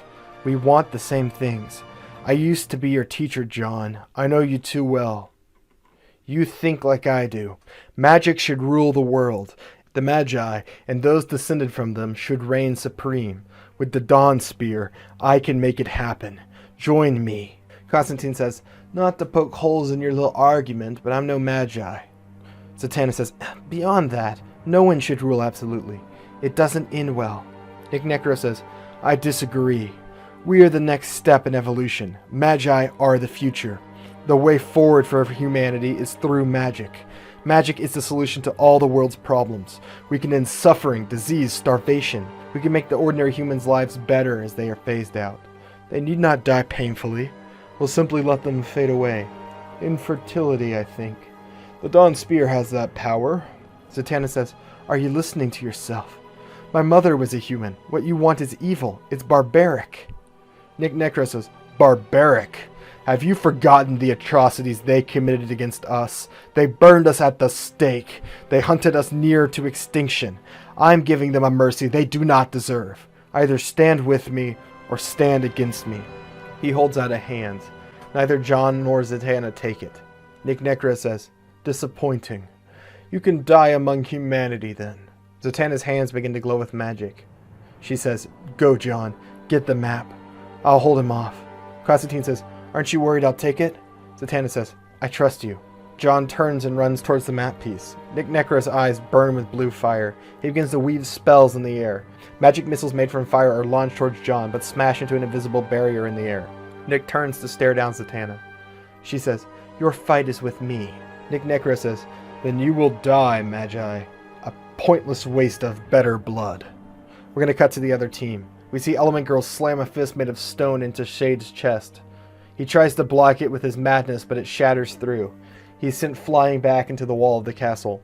Sanity sends a magical blast into Element Girl. It crumbles away pieces of the rock armor she's built around herself.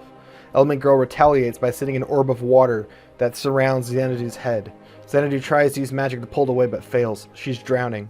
Suddenly, we see cartoon octopus tentacles wrap around Element Girl. We see them growing from Dorothy's back. They slam her onto the ceiling, then back onto the floor, then to the ceiling again before throwing her halfway across the room into a wall. The water surrounding Xanity's face falls to the floor, and Xanity takes a deep breath. Shade gets up from the floor. We see Mind Warp turn translucent. He launches all of his power towards Dr. Mist. We can see his magic is getting into Dr. Mist's brain. Blood begins to leak from his eyes and nose. He falls to the ground and starts spasming. His brain is being destroyed by Mind Warp's powers. Even as it's happening, we can see green mist begin to curl off his body. Dr. Mist is absorbing the magic. We're going to cut to Zatanna. She has an all-out magical battle with Necro. I'll say it's just a big blowout with lots of cool spells. I won't spend too much time to describe them all because honestly I think, again, this would be better left in the hands of like some VFX people, as I always say. Nick Necro's magic seems to be using a blue fire similar to John's. We can see the star on his chest burning with the same blue energy.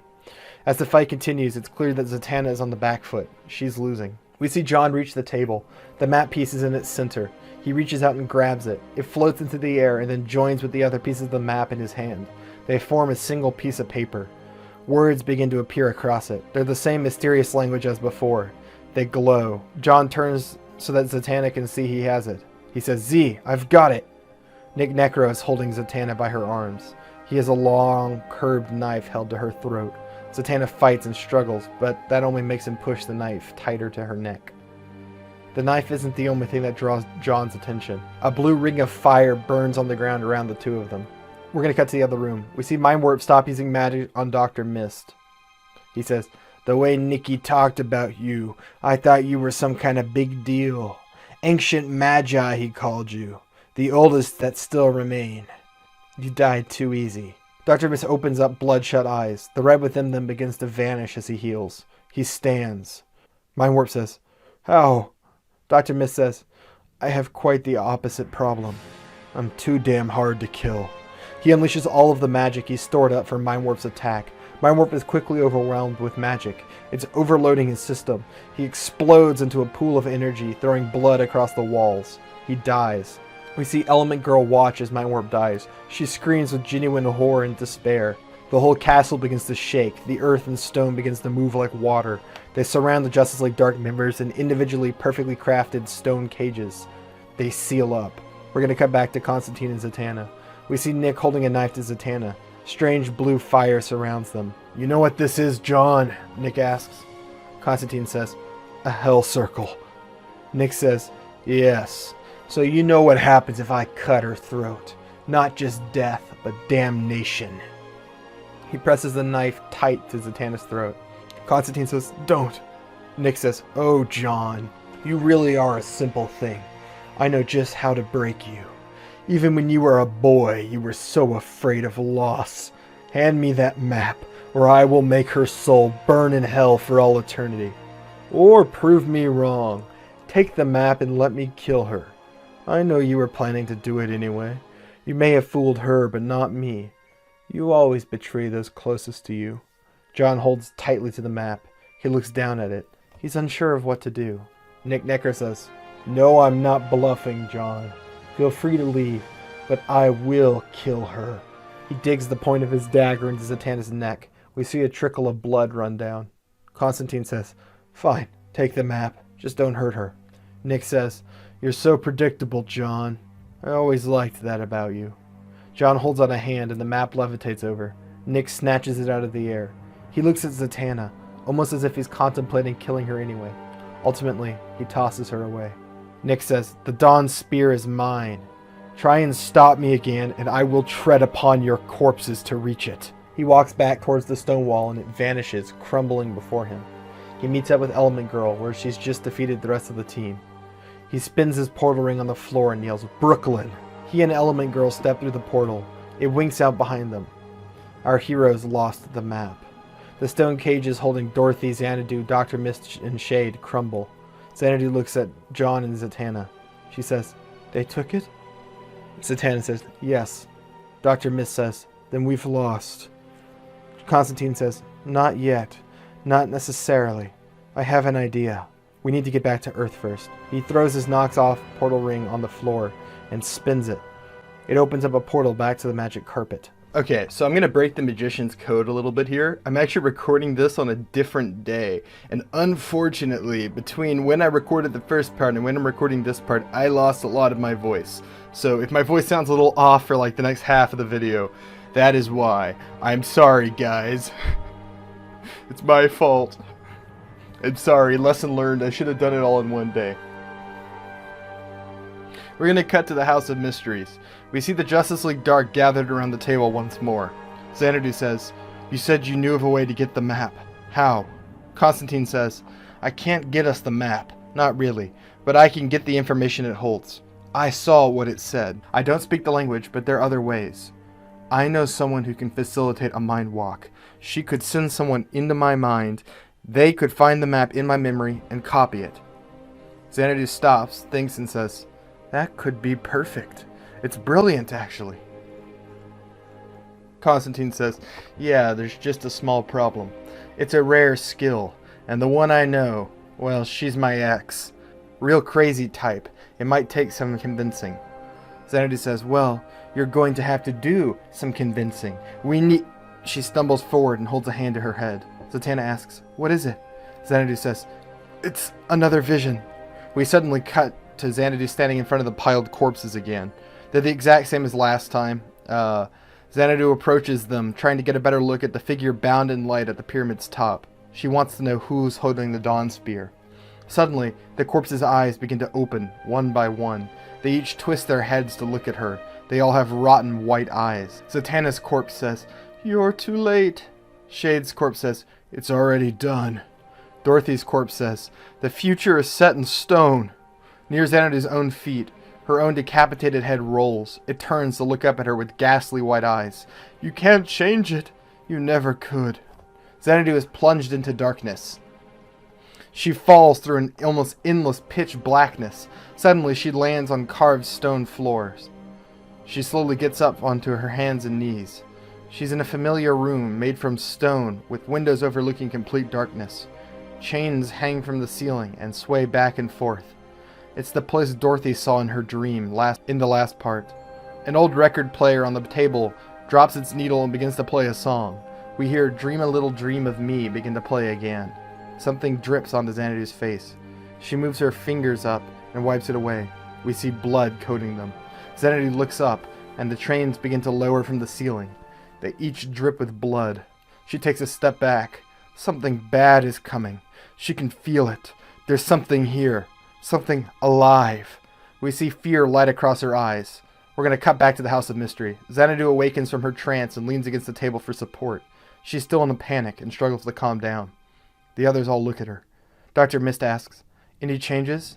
And Xanadu says, "No, none yet. We have to hurry. I fear the future may have grown worse by our own actions." Constantine says, "Zatanna, can you take us here?"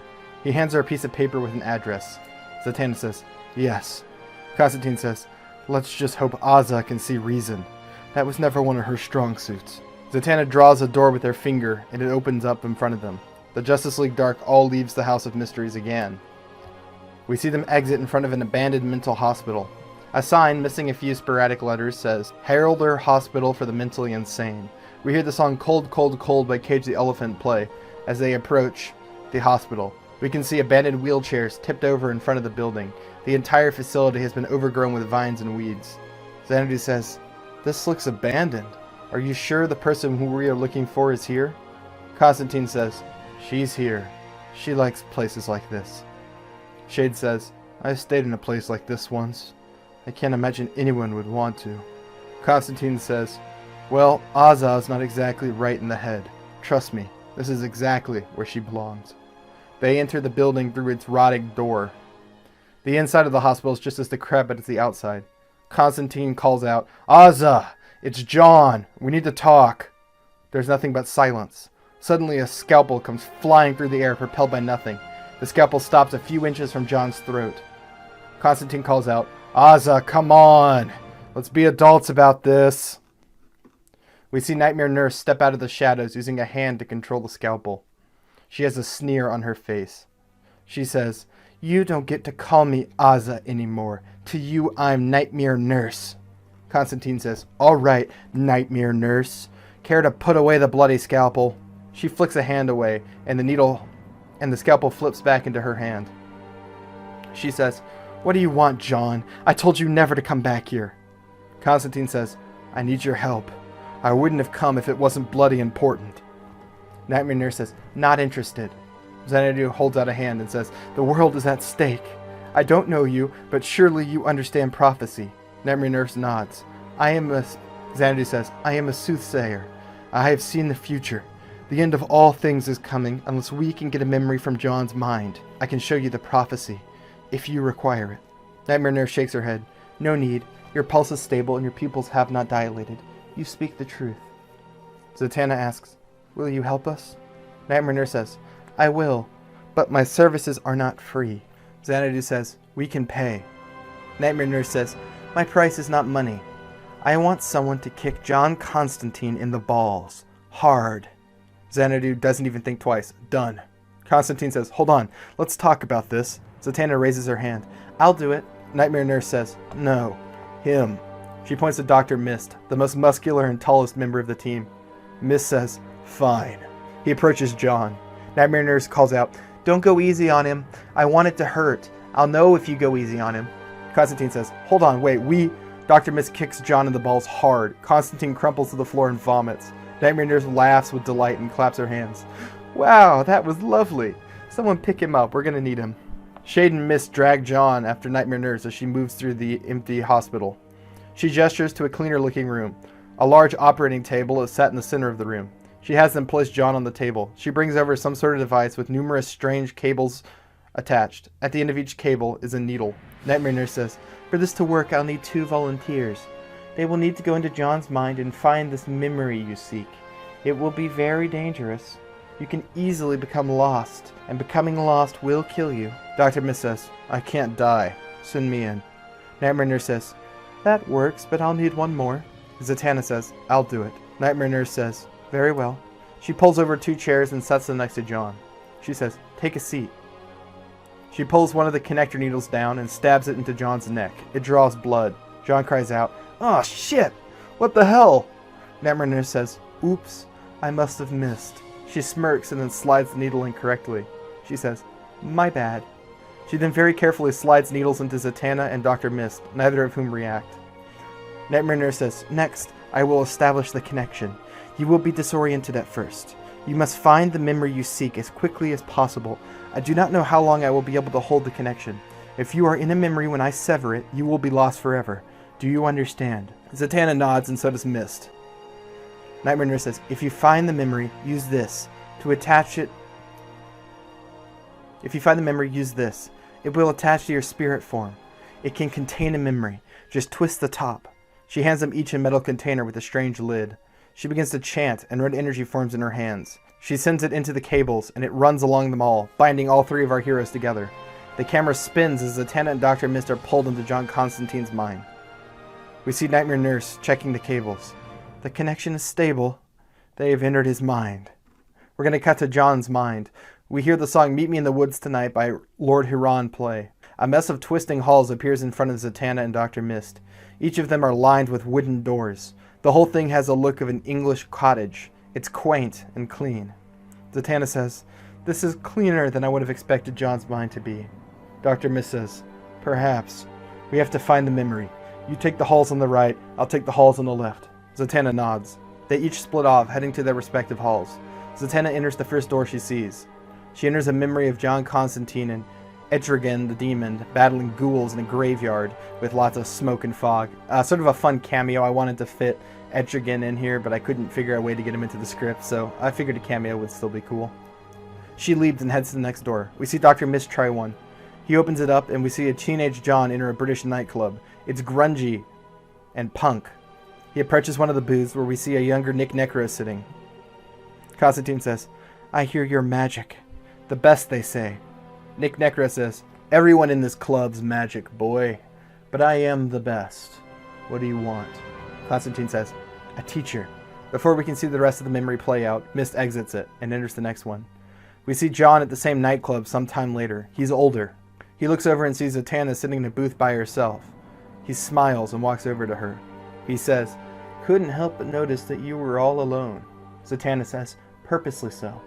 Constantine says, "Seems a waste. I'm John Constantine." Zatanna holds out a hand and shakes his. "Zatanna Zatara." Again, Mist leaves the memory before it can finish playing out. It's not the one he's looking for. We see Zatanna quickly reach the last door of the first hall she tried. She quickly enters. We see John walking in the rain down a quiet, dark street. It's lit occasionally by street lanterns. It's somewhere in London. He stops at a glass window and peers in. We see Zatanna sitting alone at a table. Through the window, we can faintly hear the song "Need a Little Love" by the Fratellas play. We see other couples dancing on a makeshift dance floor. Zatanna looks around. She's waiting for someone. Waiting for John. Modern Zatanna looks heartbroken as she watches the scene play out. We see John stare for a moment longer, then turn away. His mind made. He's going to leave Zatanna. Zatanna tries to ask him, "You were there. Why?" John's memory gives no answer. Zatanna turns away and leaves the memory. She heads back and enters the next hall. She enters the first door there. She steps into a pleasant English home. We see a younger John who's maybe 13 sitting in a chair. His mother approaches him with a cotton ball dipped in rubbing alcohol. She dabs the cotton ball across a cut beneath a swollen eye. Constantine says, "Just don't know what I'm supposed to do, Mum. They're always waiting for me." Constantine's father says, "You gotta learn how to fight. You're just gonna keep getting picked on till you do. It's the way of the world, son. The strong take from the weak." Constantine's mother says, "Honey, are you sure you should be telling the boy that?" Constantine's dad says, "I won't lie to him. It happened to me when I was a boy. I learned to fight back." Constantine asks, "Can you show me how to fight?" His father grimaces, "If I can find the time, boy. Work got me all slagged up. In the meantime, I got an old punching bag up in the attic. Hit that until you're strong. When I can, I'll teach you form. Those boys won't know what hit 'em." The memory fades away. Zatanna is thrown back through the door as it ends. This hall of doors is growing empty. Only 2 doors remain. A small blue door and a mysterious red door covered in chains. Zatanna knows the map won't be in these, but she feels she's so close to understanding John. She has to continue. We see Nightmare Nurse struggling to maintain the spell. "They've been in there too long. I don't know how much longer I can hold on. They might be lost." Zatanna pulls open the next door. Inside, we see a young John pull open the stairs to the attic. Dust falls down. It's been a while since anyone's been up. John holds up a flashlight and heads up. The attic is dusty, dark, and covered in cobwebs. John turns his flashlight and shines it around. Old furniture and stacks of books are everywhere. John moves through the attic for a bit until he sees the old punching bag. It's propped beneath a cabinet. John tries to move it, but when he does, the cabinet slides. It falls to the ground with a crash as John narrowly jumps out of the way. A box, which was stacked on top, falls to the floor, spilling its contents. We can now see that the box has Aunt Dolly's things written across it in black letters. A red book with strange symbols on the front of it slides and lands right next to John. It's the Book of Magic we saw in the opening scene. John picks it up out of curiosity and opens it up. He shines his flashlight through it. We see the pages of magical symbols. John curiously flips through it. Zatanna looks over his shoulder, and we see a frown form on her face. John stops on a page. We can't see what it says, but he says, "It's perfect." Zatanna is pulled from the memory and jerked back to the hall. A single door remains. It's locked with chains. We can see dread building in Zatanna as she approaches the door. Whatever's on the other side of it, it's something John Constantine doesn't want to face. It's something he locked up. She casts a spell, and the chains fall away. The door creeps open on its own, and Zatanna enters. She's in a basement. Old boxes and furniture are piled everywhere. A large furnace is set in the back of the room. Young Constantine has just finished pouring a circle of salt. He sets the red book on the floor and begins to read from it. He speaks an unknown language awkwardly as he reads it from the book. A red light begins to glow in the middle of the salt circle, and a giant red, muscular hand reaches out of the light. It snags the edge of the stone floor. It hoists up a demon with large, twisting horns and scars running across its body. It pulls itself completely out of the light, and the light vanishes. The furnace bursts alight with fire, lighting the scene.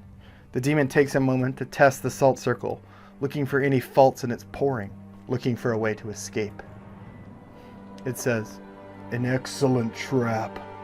You are lucky to have contained me, boy. Otherwise I would have feasted on your intestines and picked my teeth with your bones." John says, "What are you?" The demon smiles. It says, "I am called Nergile, the whore killer, hell spawn of the seventh circle. Who has summoned me?" John says, "I'm not supposed to tell you my name." The demon laughs. "Clever boy, but so young. A different question then. Why have you summoned me?" John says, "The book said you could give me magic, give me power. Is it true?" The demon smiles. "I could, but there is always a price to be paid for magic." John asks, "What price?" Nergile smiles again. He says, "Don't you know? You seem to know a great deal. All magic requires a sacrifice. I need your blood, John Constantine." John is surprised when the demon says his name. We can see it on his face. Nergile smiles. He's gained the upper hand in this interaction.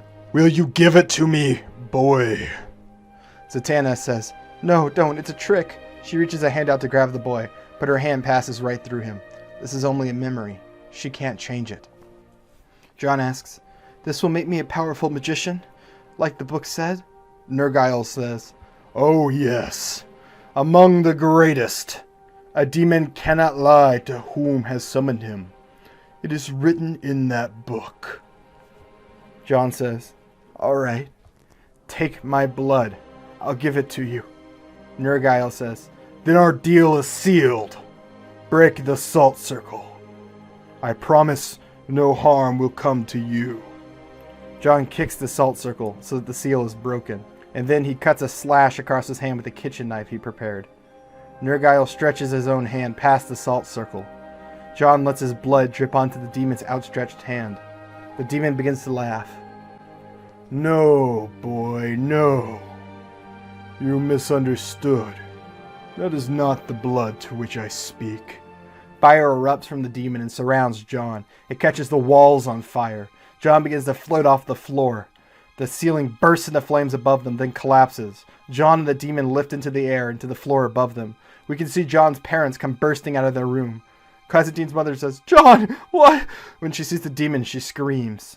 Nergile says, "Now, I take your blood." The demon turns and points a finger at John's parents, and they are engulfed in flame. They scream as they burn alive. We see their twisted, burning forms reflected in young John's eyes. We see tears falling from Zatanna's own eyes. The demon cackles when the bodies stop writhing on the floor. It stands and puts a finger to John's head. He smears a small bit of the boy's own blood there. "I always keep my deals. You will be a great magician one day. One of the best who ever lived. Blood for magic. A pleasure doing business. I'll be seeing you again." John doesn't say anything. He only looks at those burnt corpses with horror in his eyes. He's still in shock.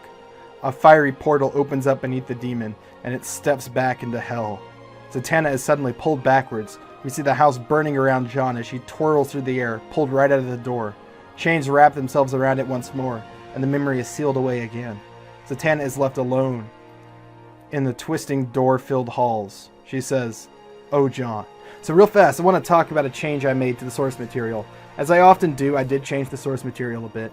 John Constantine's origin story can basically be summed up with four things. John accidentally kills his parents trying to cast magic. John makes a deal with the demon Nergal to get demon blood so he can become more powerful. John Constantine trains with Nick Necro, and John Constantine meets and falls in love with Zatanna before breaking it off with her, or they have some kind of messy deal, whatever. Always relationship drama with those two.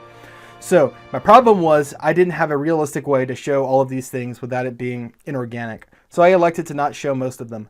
But we had those two things. John makes a deal with the demon Nergal, and John accidentally kills his parents with magic. It was really convenient to just combine those two things into one and make the backstory much more streamlined. And I actually think it gets the point across much more effectively. In the future, as we often will with the character of Constantine, anytime he deals with a demon, there's an extra layer of drama because of his past experiences with the demons. And I think John, more than anyone now, understands just how dangerous dealing with a demon is. So I think this origin story change doesn't really take away anything that was previously there, and if anything, only heightens the storytelling that was already there. I think it's a good change, and it's one I'm going to stick to. We're going to cut to Dr. Mist. He opens a door in the Hall of Memories. He finds himself in the castle. He's found the memory they were seeking. He works his way to where John holds up the map. Two pieces conjoin together and transform. Text in a strange language is revealed. Dr. Mist turns the metal cylinder given to him by Nightmare Nurse. The memories transform into dust, then swirl around him, filling the container. The container begins to glow, then seals itself. Only moments later, the whole room shakes. He's thrown out of the memory, back to the hall. We cut back to John's body, connected to Zatanna and Mist. Both of them wake up with a start. They look around confused. Nightmare Nurse says, "I had to break the connection. Do you know where you are? Have you returned properly?" Both Zatanna and Dr. Mist shake their heads yes. Nightmare Nurse says, "Did you find it?" Mist holds out a hand, and the canister appears in it. Nightmare Nurse says, "Good, good."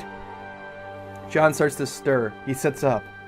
"I suppose it was too much to hope that would have killed you. I did such a sloppy job, too. Oh well," Nightmare Nurse muses. John Constantine says, "My head feels like it's bloody well split in two." Nightmare Nurse says, "Well, you got what you came for. Go. And John, if you ever come back here, I will castrate you. That's not a threat. It's a fact." Constantine gives her a thumbs up as he struggles to stand from the chair. "Don't worry, love. You'll never see me again." He staggers over to Zatanna, who gives him her shoulder to lean on. She opens the door to the House of Mysteries, and John enters it, followed by the others. We see Madame Xanadu set the memory container on the table. She twists its top and dust fills the air. The memory begins to play. We see the map and the writing on it. Xanadu says, "It looks like I'll have more translation to do. It should be quicker this time. I've already found the required texts." Zatanna whispers to Constantine, "Hey, can we talk?" Constantine looks at her and says, "You peeked into my past, didn't you?" Zatanna nods. Constantine says, "Fine, let's talk." We're going to cut to Zatanna's room. Zatanna says, "Why didn't you tell me where you got your magic?" Constantine says, "Not a pleasant topic. It was my fault, Z. I killed them. And for what? Bloody magic? I'd give it up in a second. But I'll change it. I'll make it all better. With the Dawn Spear. That's why I have to have it, Zatanna." Zatanna says, "John, that's crazy. The spear is powerful, sure, but your parents have been dead for years.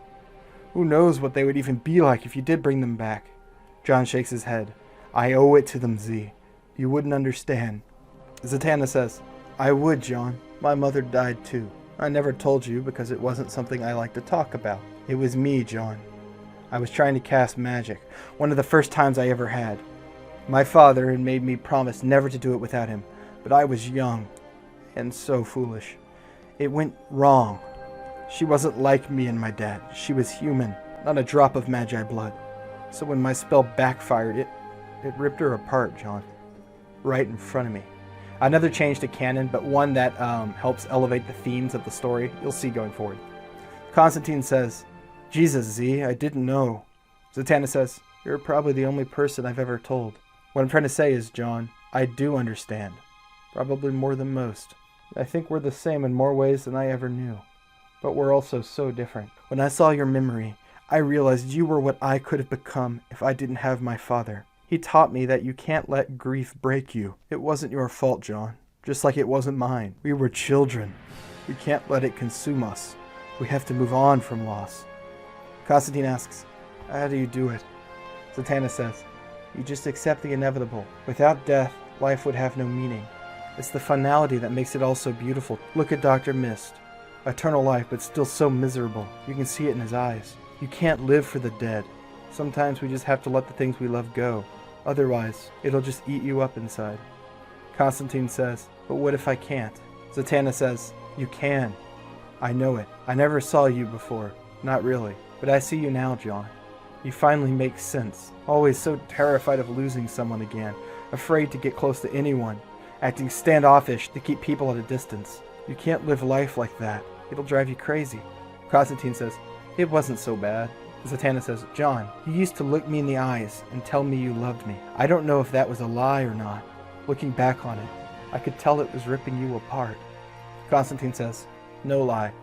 I really did love you. Still do. Promised myself I wouldn't let myself get close to anyone else again, so I wouldn't have to lose anyone again. But with you, well, I made a mistake. The words hang in the air for a second. Zatanna simply plays it off. A good one, I hope. Constantine nods. Probably the best I ever made. He leans in and they kiss. Zatanna breaks it apart suddenly. She says, more seriously than she did before, promise me, John, no matter what, you'll destroy that spear. I know what you want, but you can't have it. The stakes are too high. I have to know I can trust you. Constantine looks away and thinks. Fine. I swear, he says. She gives him an unconvinced look. Constantine says, I mean it, Z. I'll destroy it. Zatanna looks John in the eyes and smiles. She says, I trust you. She says, you know, I saw another memory. The day you left me, the dance hall. You came, but just watched. Why? Constantine says, I wasn't planning to leave you. But when I saw you there, I realized that I was too close, that I couldn't bear to lose you. Zatanna says, well, I think you owe me a dance. She points her finger to a radio sitting in the corner of the room, and it turns itself on. We hear the same song from that night. Need a Little Love by the Fratellos play. John smiles and offers Zatanna a hand. The two of them dance. That's the end of part 2. Well, that's the second act. Pretty exciting. Lots of fun visuals and good character development, and overall just a wacky good time.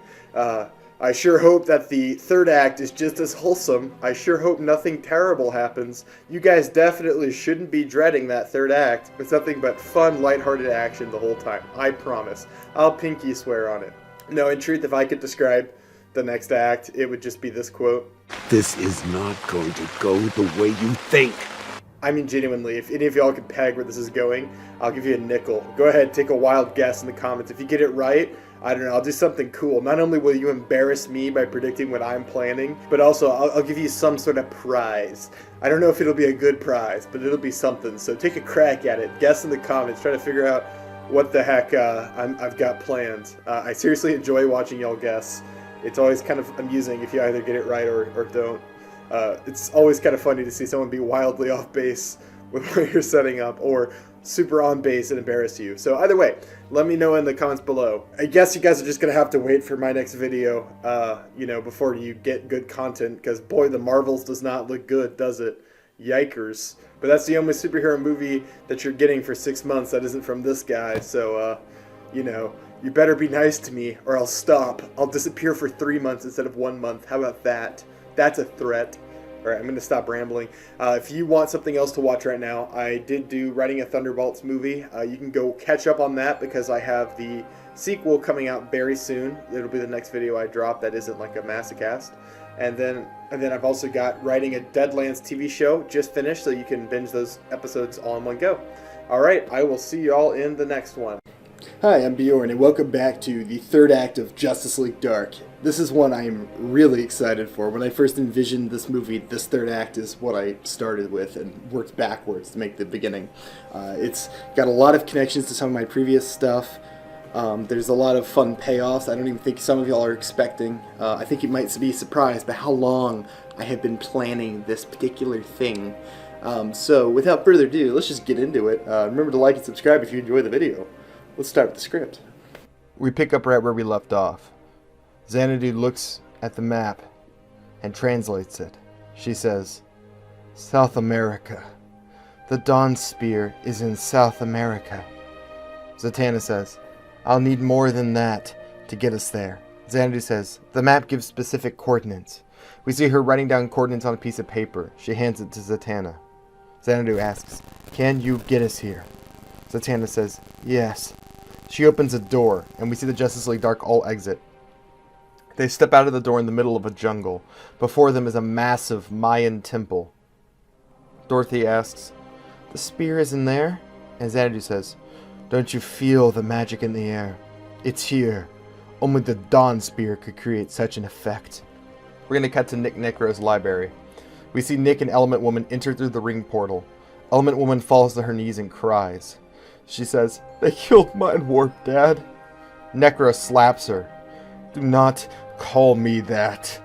I am not your father, regardless of what your whore of a mother says. How many times do I have to tell you?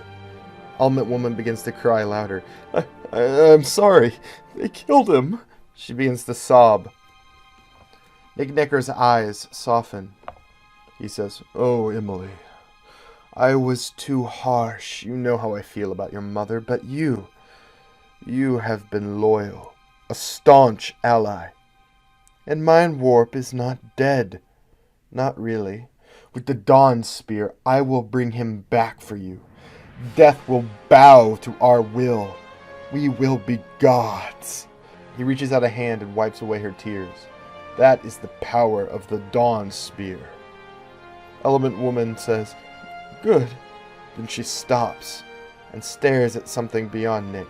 She begins to tremble with fear. He looks at her confused. What is it? Another fit? Element Woman doesn't respond. She just begins to whisper, he knows. He knows, he knows. He sees. He gets what he wants. He knows, he knows. Necro shakes his head. He doesn't know. Whoever he is, they don't know. You're all right. Just having another episode. Element Woman rolls into a ball and calms down. She whispers, you're wrong this time. He knows. Necro sighs. He hands her the map leading to the Dawn Spear. He says, translate it, and I will use the power of the Dawn Spear to bring Mind Warp back from the dead for you. We are so close to everything we've ever wanted. All we have to do is seize it. And for that I need you. Please, focus, Emily.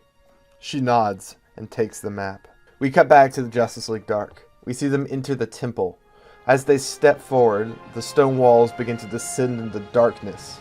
A staircase seems to lead down under the ground. They go down further and further until darkness completely swallows them. Then, in the air in front of them, a man appears, transparent and glowing. He's an illusion. We can see that he's a wizard, in some kind of like fantastical clothing. You just sort of picture something like that. I don't know. I'd let a costume designer gonna go crazy. The illusion of the wizard smiles. He holds out his hands in greeting. He says, welcome, travelers. Do you seek the spear? Xanadu says, we do.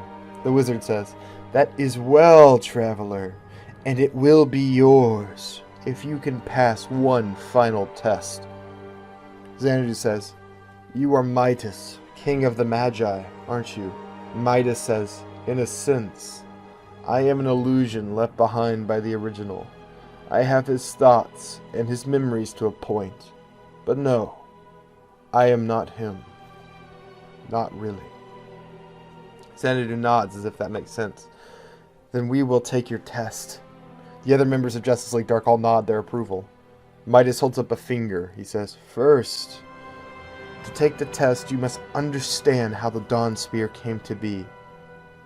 The story began when I left England to come to this new world. The Magi had only just discovered it.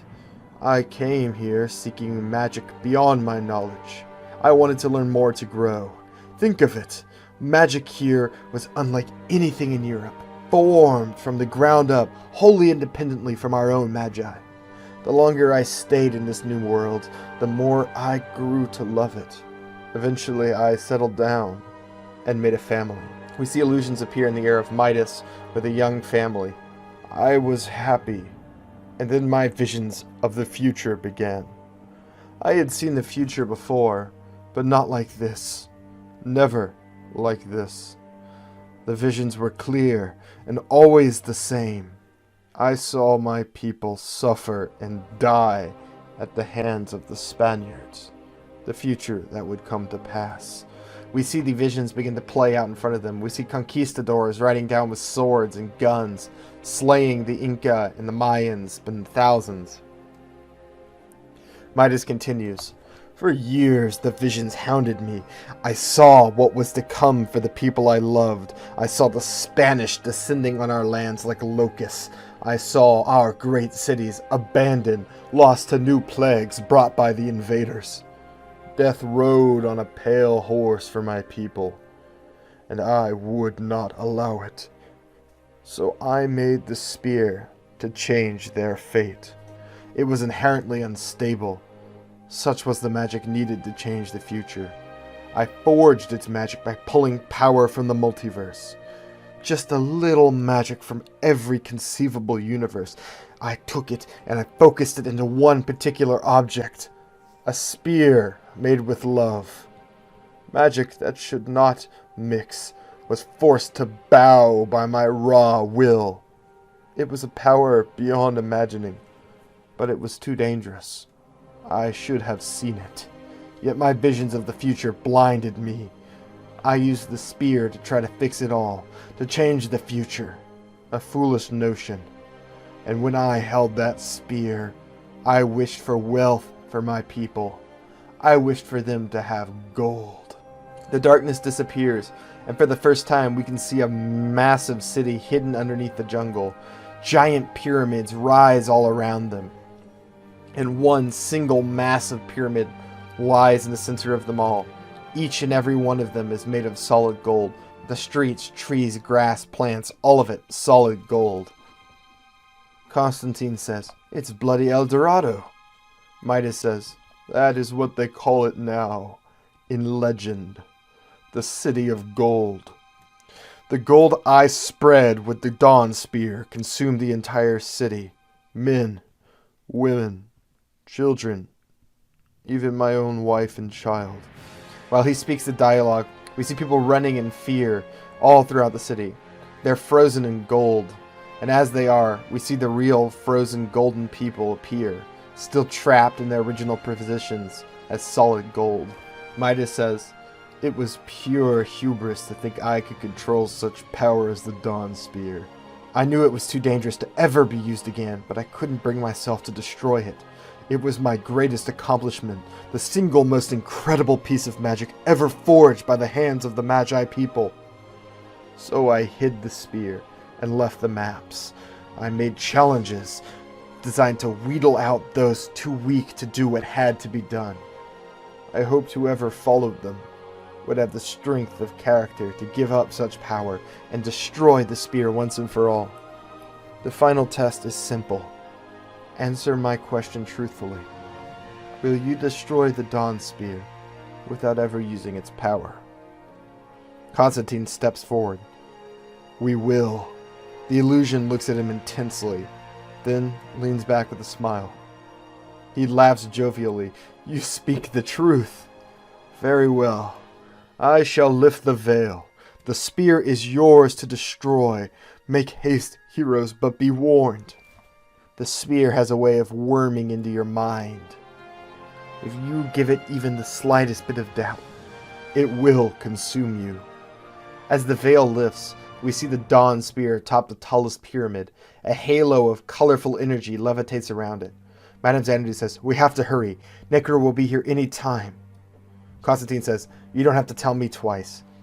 Our heroes rush towards the pyramid as fast as they can, but they're too slow.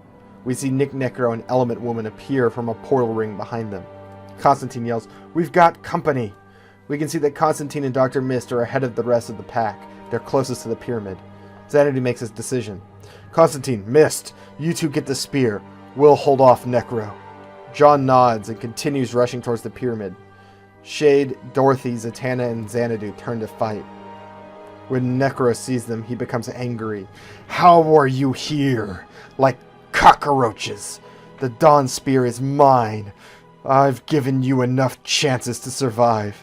It comes to blood." His shirt burns away in blue fire, revealing the pentagram carved into his chest. "Now you Die! He slams his fist into the ground, and a giant fissure opens up like a chasm. Red fire glows from it, and we see demons and imps of hell climb out of it in the hundreds. So for the next chunk of 10 minutes of the movie, it'll be solid action. We'll see kinds of crazy spells from Xanadu. Dorothy will try to use her imaginary friends to fight the demons. I'm not going to cover too much of it because it would just be repetitive. She shoots a magic blast, he shoots a magic blast. Shade uses the katana from Katana to slice demons. I'm going to very briefly describe some of the action, but just imagine there's a lot more than what I'm saying here. And for the sake of brevity, I'm not going to describe action. It doesn't quite work in this format anyway. But you can imagine it would be really cool in a film. We'll see Shade use his katana to split apart demons. Occasionally, he throws magic blasts from his hands using the Madness Vest. But the demons are overwhelming our heroes. The more they overwhelm him, the more magic Shade uses. Suddenly, the demons begin to change. They start to look like rotting nightshades. Shade screams as they surround him. He falls to his knees and magic pours off his vest. He fires out a ring of magical energy that splits 10 demons in half. Above him, a cloud of magical energy forms. In its swirling mass, we can see random monsters and fears being formed and destroyed. We see glimpses of some man we don't know. We see Candlemaker. We see a quick image of Zatanna's mother, burning alive. Scenes from Shade's own life begin to play out in the clouds. Scenes we've seen before. Probably the destruction of Meta, his madness, his time in the insane asylum, all sort of swirl in the images of the clouds, recreating this incredible image from the Justice League Dark comics. I had to get this scene in here somewhere. Zatanna looks over at him as she battles her own demons. "What's wrong with him?" Xanadu says, "He's gone mad." The monstrous shapes continue to pour off Shade's Madness Vest. He falls to his knees and screams. We see Element Woman approach him. Her hand grows into a stone axe. It drags across the floor, sending up sparks. His magical blasts hit her, but bounce off her stone skin. Zatanna sees what's going to happen. "We have to help him." Xanadu says, "No. The madness already has him. This is what he would have wanted." Zatanna looks horrified. "You're going to let him die?" Xanadu says, "He made me swear." We see Element Woman approach Shade. He looks her in the eyes and with his last lucid moment whispers, "Please." She lifts her axe high above and brings it down into Shade's chest. Blood flows around it and Shade slumps to the floor. The swirling madness around him vanishes. We see the moving shapes on his vest gradually grow still. Shade is dead. That's it, boys. First one of the episode. I did the funny. As I often do. Xanadu says, "Goodbye, changing man," recreating that same panel. I love that line. I think it's iconic. She focuses back on the battle. The demons are swarming the pyramid. Zatanna, try get there and help John. Hold them off long enough for them to reach the top. Zatanna nods and begins to fight through the horde to reach John. We can see the demons are beginning to climb the pyramid. Ahead of them, we see John and Dr. Mist climbing the pyramid. Demons are flowing behind them like ants. One reaches for John and grabs his legs. John twirls his holy shotgun from his duster and shoots it. The demon turns to ash. There's still too many of them, and they're growing close. But so is Constantine. He's very near the Dawn Spear, just within grasp. When Dr. Mist touches his shoulder, "John, let me have it." John looks at him with confusion. "Why?" Dr. Mist says, "Because I need the Dawn Spear, John." John shakes his head. "No, I don't think I'm going to let you have it." Dr. Mist says, "You know who I am. I've lived 100 lifetimes. I've trained each of them to kill John. Don't make me kill you. I just want one wish, and then I will destroy it. But I will not back down." Constantine says, "Are you bloody listening to yourself? Xanadu told us that if the spear gets used, that's it. Apocalypse and all that. You don't want that." Dr. Mist looks at him and shakes his head. "The future is set, John. There's no changing it. I told Xanadu that when she first approached me. My one goal in this was to keep me and mine safe. The only way to do that is the Dawn Spear. This is what I've been after all along.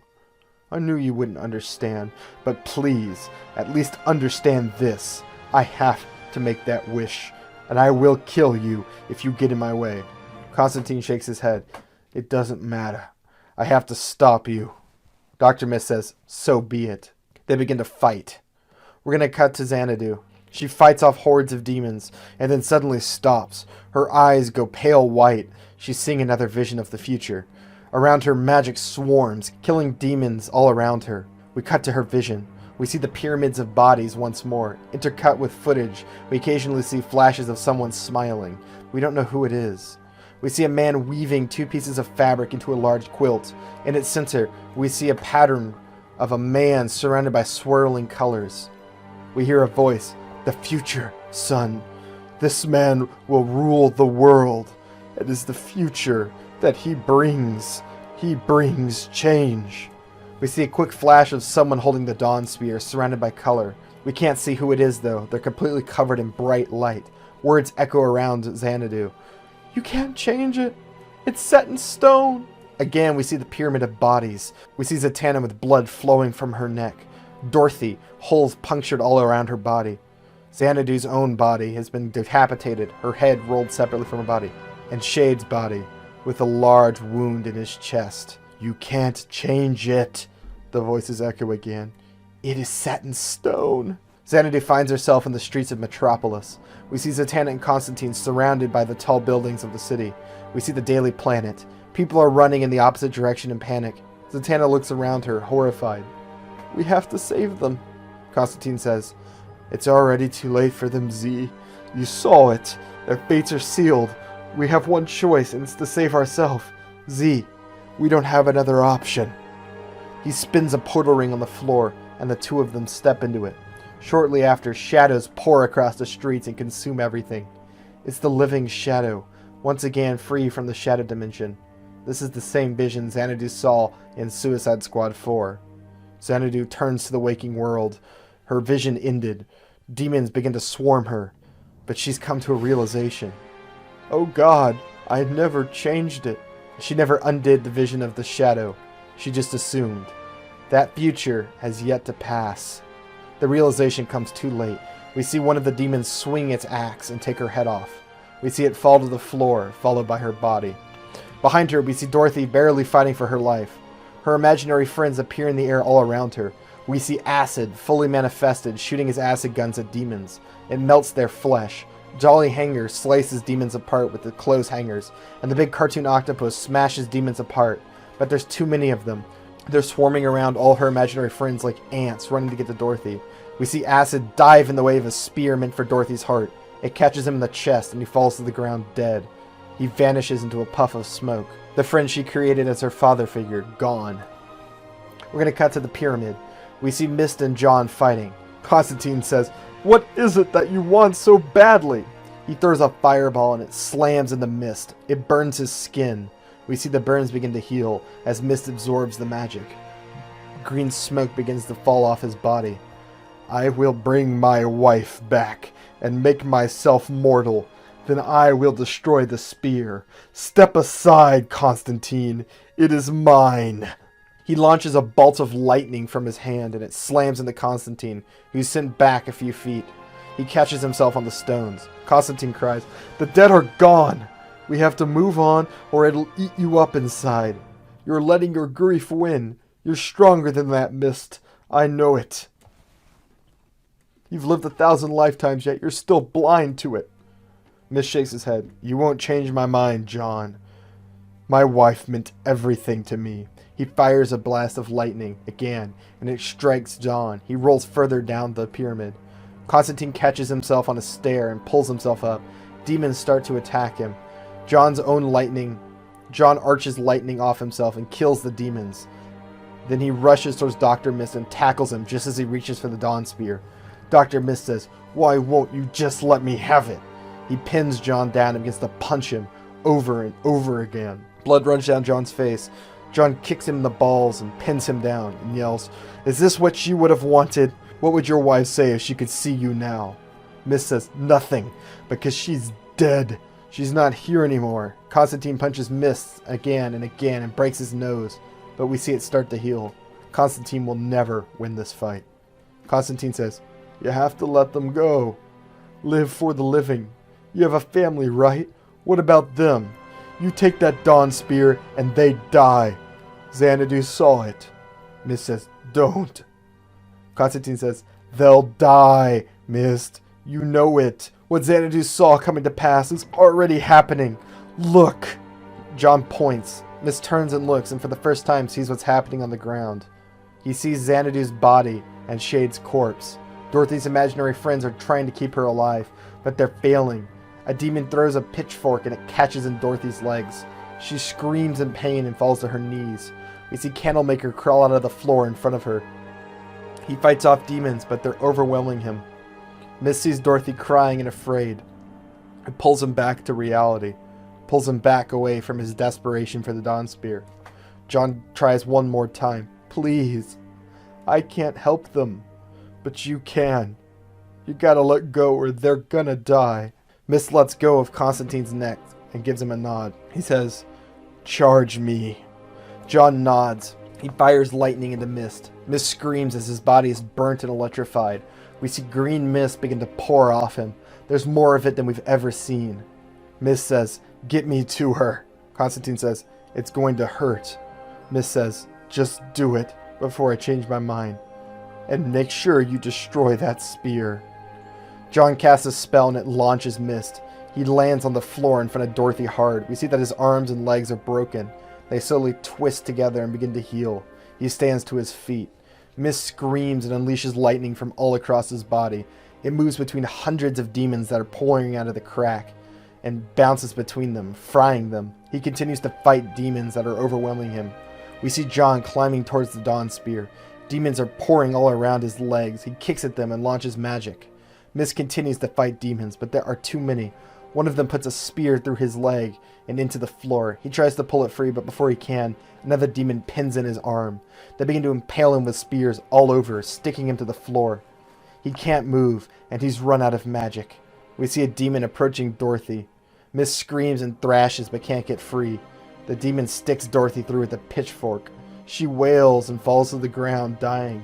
The demon laughs and lifts her up like a broken toy. It throws her aside. We see blood pooling beneath her as she dies. Her imaginary friends all vanish. We see Zatanna working her way towards John. She meets Nick Necro in the crowd of demons. Nick snaps a finger and the demons all swarm away, disappearing, leaving only him and Zatanna. Nick says, Zatanna Zatoro, great magician. Why don't you support me? You know what I say is correct. We are the next step. This fight is pointless. It goes against everything we stand for. Zatanna says, you're wrong, Nick. This isn't right, and I won't let you have that spear. Nick says, then you'll die. He snarls and starts to fight Zatanna with new ferocity. They blast spells back and forth, but Nick is dominating her. He forms a sword in his hand. It glows with magic. He smiles. Zatanna begins to form lightning from her hands and zaps Nick. He catches it on the blade of the sword. Lightning surrounds it, and then it dissipates, launching into the ground. Nick launches into the attack once more. We see John at the very top of the pyramid. He at last reaches the Dawn Spear. He grabs a hold of it. Nothing happens. The color around him vanishes. Only a spear remains in his hand, but we can see it hums with power. John has to choose to use its power. Nick spots that he has it and screams out to him as he fights Zatanna. John! Bring that spear to me! John turns with the Dawn Spear clutched in his hands. For the first time, he sees the true extent of what's happened. He sees Dorothy's dying body, and he sees Nick fighting Zatanna. Nick says, she won't win this fight. I'm far too powerful. The blood of Nergild, the whore killer, runs in my veins. Just like you, John. You destroy that spear, and I'll kill her. Zatanna says, don't listen. I can win. Destroy it, John, please. As she says it, we see Nick Necro land a strike with his sword. He cuts Zatanna across the shoulder, but she's still fighting, using all of her magic, every trick, spell after spell, each unique and different. John looks at the spear. It's so much power in his hands. He could fix it all, save them all. His mother, his father, his friends, his teammates. He could put an end to Nick Necro once and for all. He could make the world a better place. A perfect place. We see the colorful fragments of the spear's power begin to reflect in his eyes. Then Zatanna's voice cuts through it. John, destroy it. You swore. You have to let go. For me. All that grief swells inside John. But he knows she's right. It's the only way to save the world. It's the only way for him to move on. Yet still, so much power at his fingertips. He could change so much. He shifts his eyes to look at Zatanna instead, and the reflected color vanishes from his eyes. He knows he has to destroy it. He has to move on from the people he's lost, from his grief. John overcomes his past. Nick laughs. You really have changed, John. Even a month ago, you would have already used it for yourself. Zatanna throws a spell, and Nick swats it away like an insect. And then he slides forward and plants his sword deep in Zatanna's throat. Her eyes light up with surprise as blood leaks from her neck. Nick flicks his blade out and throws her body to the floor. Blood forms a large puddle inside of her. She begins to spasm. We see a shot of each of the Justice League Dark's bodies lined up beneath the pyramid, with John standing at the top. John says, "No!" Nick says, "But I know how to break you. You can still save her. Just give me the spear. I'll bring her back. Hell, use it yourself. Just don't destroy it. Don't waste its magic. It's our future, John. The future of all Magi." Zatanna's dying eyes meet him. They plead with him not to do it, but John doesn't listen. Nick broke him. He can't afford to lose her. He can't be alone again. A single worm of doubt slides into his mind, and the spear takes hold. He holds it high above him and begins to float over the pyramid. Colorful light surrounds him in a circle. His body pulses with it. Suddenly, in a burst of color, Zatanna is no longer dead. She's unharmed, standing where she was before. It was as if she was never stabbed in the first place. Dorothy appears next to her. No wound marks on her body. Not even a drop of blood on her shirt. John's altering reality to undo their deaths. Nick Necro laughs with joy. It's incredible. The power of a god. The camera zooms into Element Woman. Her eyes grow wide. She says, "He knows." We see the spear in detail. Bright red cracks begin to split across it. John doesn't notice. The colorful energy from it is spreading all across the long chamber. It's climbing everything and coating it in flickering color. John levitates higher off the floor. His duster is billowing in the wind. The giant gold pyramid shatters as large cracks run down from John. His eyes begin to flicker with color as he's completely consumed by it. The power of the spear is eating him alive. The musical score reaches a fever pitch. I assume I'd have some sort of musical score for the Dawn Spear, like a motif, something like the One Ring theme in Lord of the Rings. Since this is an object that gets into your mind and gives you extreme power, I think a really sinister score would be kind of nice. Zatanna, freshly alive, says, "No, John, destroy it! Stop!" But John doesn't hear her. We see colorful cracks of light begin to appear across his face. He doesn't even seem to notice Zatanna's words. He only has eyes for the spear. There's one thing he's always wanted, the thing that would spare him so much of his pain. He would finally be able to let people in if only there was one thing. He whispers his last wish. No more death. Nick cries, "No, that's too much. You'll ruin it." Nick is right. The spear begins to shake with magic. It tries and fails to grant Constantine's wish, to make there never be death again. But the magic is not enough, and it begins to run wild. It pours from the spear in a never-ending wave. Cracks grow deeper across John's body and wider. When it looks like John will be ripped apart, the spear gives. It shatters into a spiraling pattern of bright, colorful light, which coats the screen. The screen is split by three distinct lines. In them, we see the portraits of the Justice League Dark members, split apart in different groups. And then, darkness. We see Zatanna and John wake up on concrete in an alley. They both sit up. Zatanna looks around confused. She says, "John, what did you do?" Constantine says, "What I had to." Zatanna says, No, you shouldn't have used it. This is what we were trying to prevent." John says, "I wasn't going to let you die, Z. Fuck that." Zatanna says, "We can fight about this later." "Where are we?" Constantine looks around. "It looks like we're in Metropolis." Zatanna says, "Yeah, We hear a scraping sound from the rooftop. Zatanna and John both look up and see Green Arrow standing there. Constantine says, "Ah, great. It's Robin Hood the wanker." Zatanna says, "Be nice, John." "Oliver, I'm relieved to see a friendly face. We need your help." Green Arrow looks confused. He says, "Zatanna?" Zatanna says, "Yes, it's me. Look, we were somewhere else and something bad happened. Something terrible." She stops talking when Green Arrow draws his bow back with an arrow knocked. She says, "What are you doing, Oliver?" He says, "I'm pretty sure you're not Zatanna. And I know for a fact that he is not John Constantine, because I put an arrow in John's heart myself and killed the bastard dead." Constantine says, "Can't argue with that foolproof logic. Well, actually, small counterpoint, you bloody didn't." Zatanna says, "Something's not right." Constantine says, "Yeah, no kidding." Green Arrow says, "Enough talking. I'll give you two options. Surrender and get on your knees, or I'm going to put an arrow in your neck. I already killed you once, John. I'll do..." A hand bursts through Green Arrow's chest. We see his heart squeezed tightly in it. The hand slips back through his chest, and Green Arrow falls to the alley below.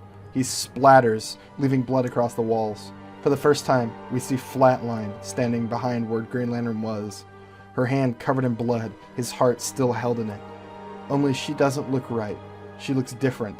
Her hair has changed, and there's a large scar running across her face. Zatanna says, "Oh shit, he's dead." Suddenly, from a puddle on the floor, we see a man appear. He's dressed in green and yellow. It's Mirror Master. He says, "What did you do, Nakia? You killed him!" Flatline says, "I saved your little buddies. Thanks to me, Green fucking Arrow won't hurt anyone else. I'm doing what we have to, playing by their rules." Mirror Master says, "We talked about this." Flatline says, "You talked. I disagreed. I killed him because he deserved it. You know what he is." Constantine says, "Seeing how he was about to kill us, I'm okay with that. Anyone care to explain what the bloody hell is going on?" Mirror Master shakes his head. "No time for that now. I don't know how you came here, but they'll be coming in full force now. We have to go." Zatanna says, "Where?" Mirror Master says, "Follow me." We're going to cut to Xanadu and Shade. We see them waking up on the floor of a jungle. Shade stands up, and so does Xanadu. They look around and are immediately met with something concerning. A large metal street sign labeling Gotham roads, covered in thick jungle vines. Sitting on the ground in front of it is Element Woman. She rocks back and forth. She says, "He knows. He knows. Oh God, he knows. He plans this. He knew." Shade starts to pull his katana from his sheath, but Xanadu stops him. "Look at her. She's no threat to us now." We hear a voice in the jungle somewhere. "The power source was detected here, and then proximity alarms were triggered. There's someone here." Suddenly, 3 gorillas burst through the jungle and surround them. They each carry machine guns. One of the gorillas says, "Holy shit, they're humans." The second gorilla says, "Grodd will want to see them." The first gorilla asks, "Do they speak?" Xanadu says, "We do." The third gorilla says, "Silence! You are under arrest by command of King Grodd. You are under arrest by the command of Grodd, King of New Gorilla City." Shade whispers, "We could fight." Xanadu says, "No. We go with them, willingly." Xanadu kneels to the ground. Shade follows her lead. The gorillas carefully move towards them and then slap them in handcuffs. They also grab Element Woman, who doesn't even fight back, and put her in handcuffs. Shade says, "I hope you know what you're doing, Xanadu." Xanadu says, "I do." Now, I'd like to point out, about, I don't know, like 6 months ago, 5 months ago, I put in my Discord server that I was going to have gorillas and Mirror Master in this movie, and everyone told me I was lying. How do you guys like it, huh? I have never once lied in my life. I always tell the truth. I told you exactly how this movie was going to end months ago, and not a single person believed me. So now y'all have egg on your face. Just saying. We're going to cut back to Zatanna and Constantine. Mirror Master leads them quickly through an alley and out onto the main street. We see the skyrise of Metropolis, only it's different. Where the LexCorp building should be, we see a building labeled Kent Corp. We see a large billboard that says, "The Legion of Evil is watching," with a large eye. Zatanna says, "This is bizarre. This isn't our Earth." We see text on screen that says, "Inverse Earth, Earth 549. Mirror Master leads them into a public bathroom. He rushes to the large mirror and touches it. The mirror forms into a kaleidoscope, then opens up into a doorway. He says, quickly! He steps into the portal, followed by Flatline. Constantine spares one look for Zatanna, then shrugs. He enters the mirror. Zatanna follows him. They pass through a tunnel of twisting reflections that look almost like a funhouse. In some of the reflections, we see different scenes playing out. In one, we see Constantine choking Zatanna to death. He laughs as he does it. In another, we see Zatanna murder Flatline. And some of them, they have different shirts or clothes, or missing limbs. Zatanna says, "What is this?" Mirror Master says, "This is the Mia dimension, a realm of twisted reflections. What you see is not reality. It is only a reflection of what could be. We use it to cross space quickly." They reach the end of the tunnel and step out into a large concrete hall. On the opposing wall, we see a large mural painted. It depicts various characters. We can see Reverse Flash, Batman, Joker, Cheetah, Metallo, and Chemo, to name a few. The alternative version of Flatline lingers on the painting of Chemo. She runs a longing hand across it. We can see her eyes are filled with sadness. Zatanna says, "Who are they?" Mirror Master says, "Those who lost their life in pursuit of a better world. We keep their dreams alive by fighting. I just wish we could do more for them than a mural." Constantine says, "Who are you guys?" Mirror Master says, "We're what's left of the Justice League. The only ones left to fight the tyranny of evil that has risen in this world. This is our Hall of Justice. The others will be ahead." We're going to cut to Xanadu and Shade. They're tossed into a cage and the door is slammed. One of the apes says, "Grodd will see you tomorrow, humans." They leave. Element Woman just continues to rock in the corner of the cage. She whispers, he knows, he's coming for us." Both Shade and Xanadu ignore her. Shade says, "My Madness Vest is functioning again, like it had never had any issue. But I am unable to cast magic.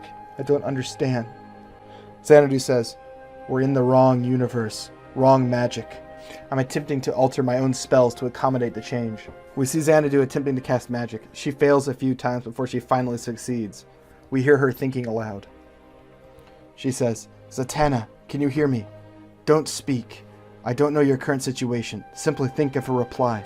We cut to Zatanna walking down the concrete hall. She hears the message. She looks confused for a second, then seems to understand. She thinks back. "Xanadu, yes, I hear you. What have you done?" Xanadu says, "I created a remote psychic connection between us, spanning across multiverses. We can hear each other's thoughts for as long as I keep the link active. I don't know how long I can maintain the connection." Zatanna says, "Something went wrong. We're not in the right place. This isn't our world." Xanadu says, "It seems when the Dawn Spear shattered, the magical energy taken from the multiverse spread around us. We were spent out into the multiverse." Zatanna says, "That would explain why Green Arrow tried to kill me." "This place is bad, Xanadu. I don't know what it is with this world, but it is very wrong." Xanadu says, "The dimension we're in isn't much better. Are Dorothy and Dr. Mist with you?" Zatanna says, "No, I thought they were with you." Xanadu shakes her head. Xanadu says, "They must have gotten sent separately from us. I'll try to reach out to them." She makes a face and then says, "That's strange." Zatanna asks, "What?" Xanadu says, "I can't find them. They're not in any universe my mind can see." Zatanna asks, "Then where are they?" We're going to cut to Dorothy and Dr. Mist. We see Dorothy on the stone floor. She looks up through blurry eyes and awkwardly stands to her feet. Her vision clears and we can see the room they're in for the first time. It's the one in her dream. The same one Xanadu saw in her visions of the future. The floors are made of white stone. Torches burn on pillars lining the room. Beyond them, darkness surrounds the room. Swaying chains hang from the ceiling. A giant glass window overlooks a throne. Behind it is pitch blackness. On a small table, an old record player sits. We see Dr. Mist sit up from the floor in front of her. He turns to look at Dorothy. "Are you okay? I saw you die." Dorothy says, "I don't know what happened. I think I died. It was cold." Dr. Mist says, "I wouldn't know.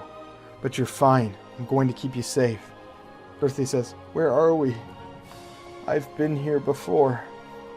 Dr. Mist asks, "When?" Dorothy says, "In my dreams or nightmares." Dr. Mist asks, "The ones you told Zatanna about?" Dorothy nods. We hear Nick Necro. You idiots ruined everything!" We see Nick standing from the floor in front of Dorothy and Mist. He was brought with them. I know I can't kill you, Mist, so I'll gut you and make you watch as I kill that girl. I'll tear her apart, peel her skin from her flesh. Mist moves to block Dorothy from Necro. I won't let you touch her. Necro says, adorable. Even you, the mighty Dr. Mist, can't stop me now. The blood of Nergile runs in my veins. I am a god even among the Magi. I should be king. We see chains connected to hooks begin to slither down from the ceiling behind Necro. He doesn't notice. He's too distracted. In one swift motion, they sink into his skin. He lets out a scream as the chains lift him up into the darkness above. His screams go fainter and fainter. Suddenly, blood begins to rain down, followed by Necro's arm. It's completely removed from his body. Dorothy whimpers, and Mist holds her tight. Suddenly, the record player on the table drops its needle. We hear the song, Dream a Little Dream of Me, begin to play. Dorothy starts to tremble. It's coming. Mist asks, what is? Dorothy says, the thing beneath us. The upside down man. He lives in my dreams. Mist says, one of your imaginary friends? Dorothy shakes her head and says, no. We hear echoing laughter fill the hall. The upside down man says, I knew you would come, Avatar of Light. I called for you and you answered. I knew you were different from the others. I'm sorry that little heathen threatened you before. I hadn't intended for anyone else to join us. We hear the sound of rattling chains from above. It almost sounds like something is climbing down them, scurrying across the chains. Mist says, I'm warning you. Come near the girl, and you'll wish you were dead. Upside Down Man says, Dr. Mist, you weren't supposed to be here. A little mistake. Unlike the last one, I have no problem with you. Leave the girl and return home to your family. Don't make me hurt you. A small circular portal opens up in front of Mist. Dr. Mist says, you think threats will work on me? You couldn't kill me if you tried. I won't leave the girl. Dorothy is clinging to him now. Upside Down Man says, you're right, Mist. Even I can't kill you.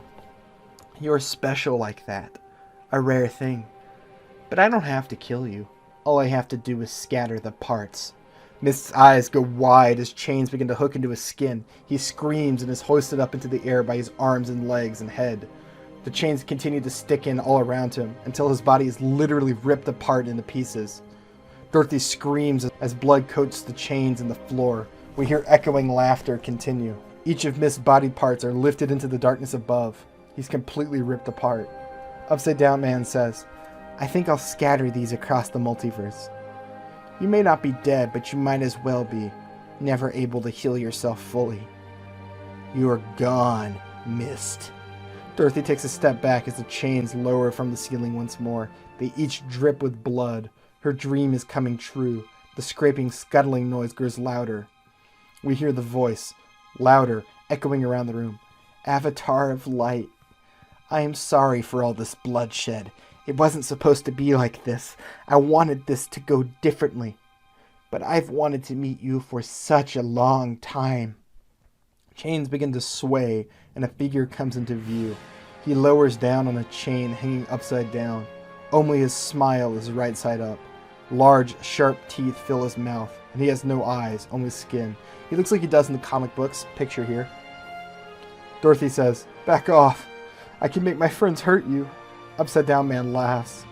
Oh, Dorothy, you aren't the only ones with imaginary friends. I have them too. So many. We're alike in that way.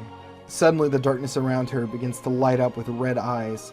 We see Upside Down Man take a seat on the throne of stone in front of the large glass window. Dorothy says, what are you? Upside Down Man says, I'm just like you, only upside down.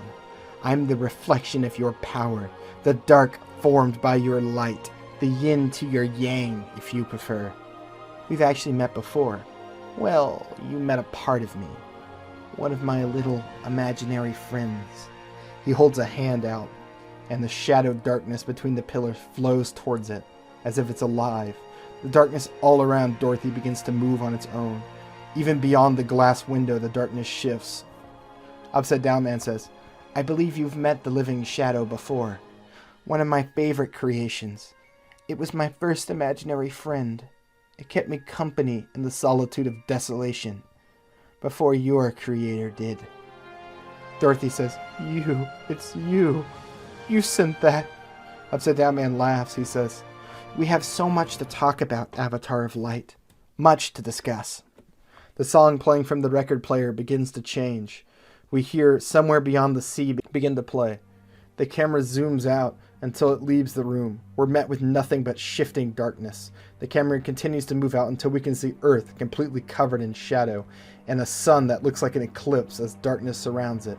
Text on screen says Earth -2, aka the shadow dimension. Alright, how about that, guys? That's the end of the movie. As the credits play, we hear the song Abracadabra. I've got it in the playlist. You can listen to it. It's a great little song. A return of the shadow dimension, plot twist involving what Xanadu saw, a connection to Suicide Squad 3. Obviously, the dimension that Zatanna and Constantine are in is the one that Superman and the evil Justice League came from in 3. Also, Crazy Quilt's vision of the future wasn't about opening that portal, it was about activating the Dawn Spear. So we've got all of the plot threads I've built up and all my DC stuff coming together. The next 2 Justice League Dark movies will tie together all of the world building I've done. Obviously, you thought Nightshade was bad. Upside Down Man is much worse. We've seen this movie, they fought Nick Necro, kind of, and he is more of a traditional villain, a very Earth-based threat. Upside Down Man is a cosmic threat with a capital C. So, those of you who have read his comic books know sort of what's going on here. It's very interesting. But there are some after-credit scenes. So the first one, we open on a morgue. A mortician opens up the fridge and slides out Green Arrow's body. The mortician bows. A voice says, "You may leave." He does. The camera pans around to reveal Black Canary. She caresses the cheek of Green Arrow and begins to cry. She screams, and her voice shatters many of the metal doors. Her hand clenches into a fist. We cut to the lobby of a nice building. We see Black Canary walking in and getting into an elevator. She arrives at a conference room. Sitting at the table, we see a few figures we know. Supergirl, Aquaman, Jon Stewart, Green Lantern, Nightwing, and Cyborg. Black Canary walks in and says, "Who did it?" Nightwing stands and says, "It was Flatline and Mirror Master with the Justice League. But there is something else you should all see. They weren't alone." CTV pulled this image. He puts up a photograph onto the projector. We see Constantine and Zatanna standing next to Mirror Master. Black Canary looks confused. "That's impossible. John Constantine is dead." Another voice says, "Stranger than that." Black Canary turns around and we see Zatanna. Zatanna says, "That's not me." And that's the end of the first scene. Obviously setting up some interesting stuff in the sequel. A real big threat for John and Zatanna to deal with. The second after credit scene is pretty simple. We see 2 gorillas walking down the street in the middle of a jungle-covered Gotham. Trees grow in the middle of buildings and vines cover everything. We see nothing but monkeys and apes moving around. One gorilla says, "Did you hear the rumor? They caught humans. 3 of them." The second gorilla says, "I thought the humans were dead." The first gorilla says, "They're supposed to be." A voice from behind says, "Excuse me, where did you hear this?" The 2 gorillas turn, and we see a chimp wearing a Sherlock Holmes hat. That's right, motherfuckers, it's Detective Chimp. The gorilla says, "It's everywhere. They're keeping them in the dungeons. Everyone knows." Detective Chimp says, "Real humans. Thank you for the information. I will use it." He turns and walks away. The 2 other gorillas look at him funny and then move on. We hear Detective Chimp whisper to himself under his breath, "Finally, a case to solve." Now, I mentioned in the Casting a Suicide Squad video that I wasn't going to use Bruce Campbell for anything because I had a role I wanted him to play, sarcastically, like in my head canon. I think Detective Chimps would 100% be played by Bruce Campbell. I think that would be the greatest thing to ever happen in cinema. And that's it. That's the end of the movie. I'm going to go to the outro now. I did that. That was a pretty good one, right? I thought some of y'all would enjoy that. A lot of payoffs or things you weren't even expecting to have paid off.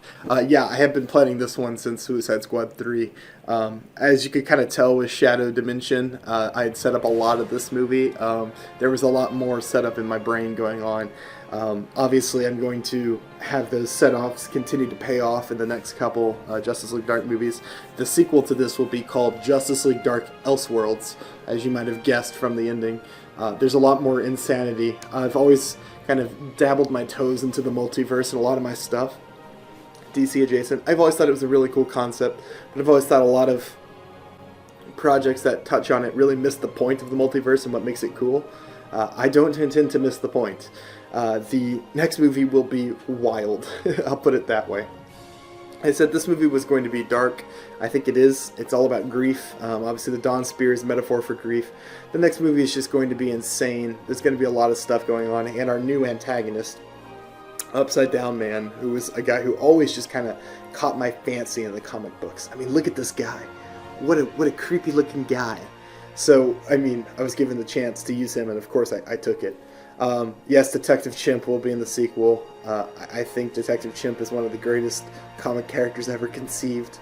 Up there with the likes of Pinball Wizard, who will also make an appearance as promised in my Discord post.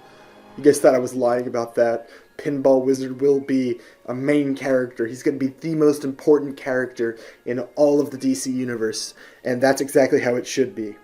Who knows who else we might see. Obviously, having knowledge of DC will probably help with the next movie, but it's not necessary. Mostly it's just fun action set piece stuff.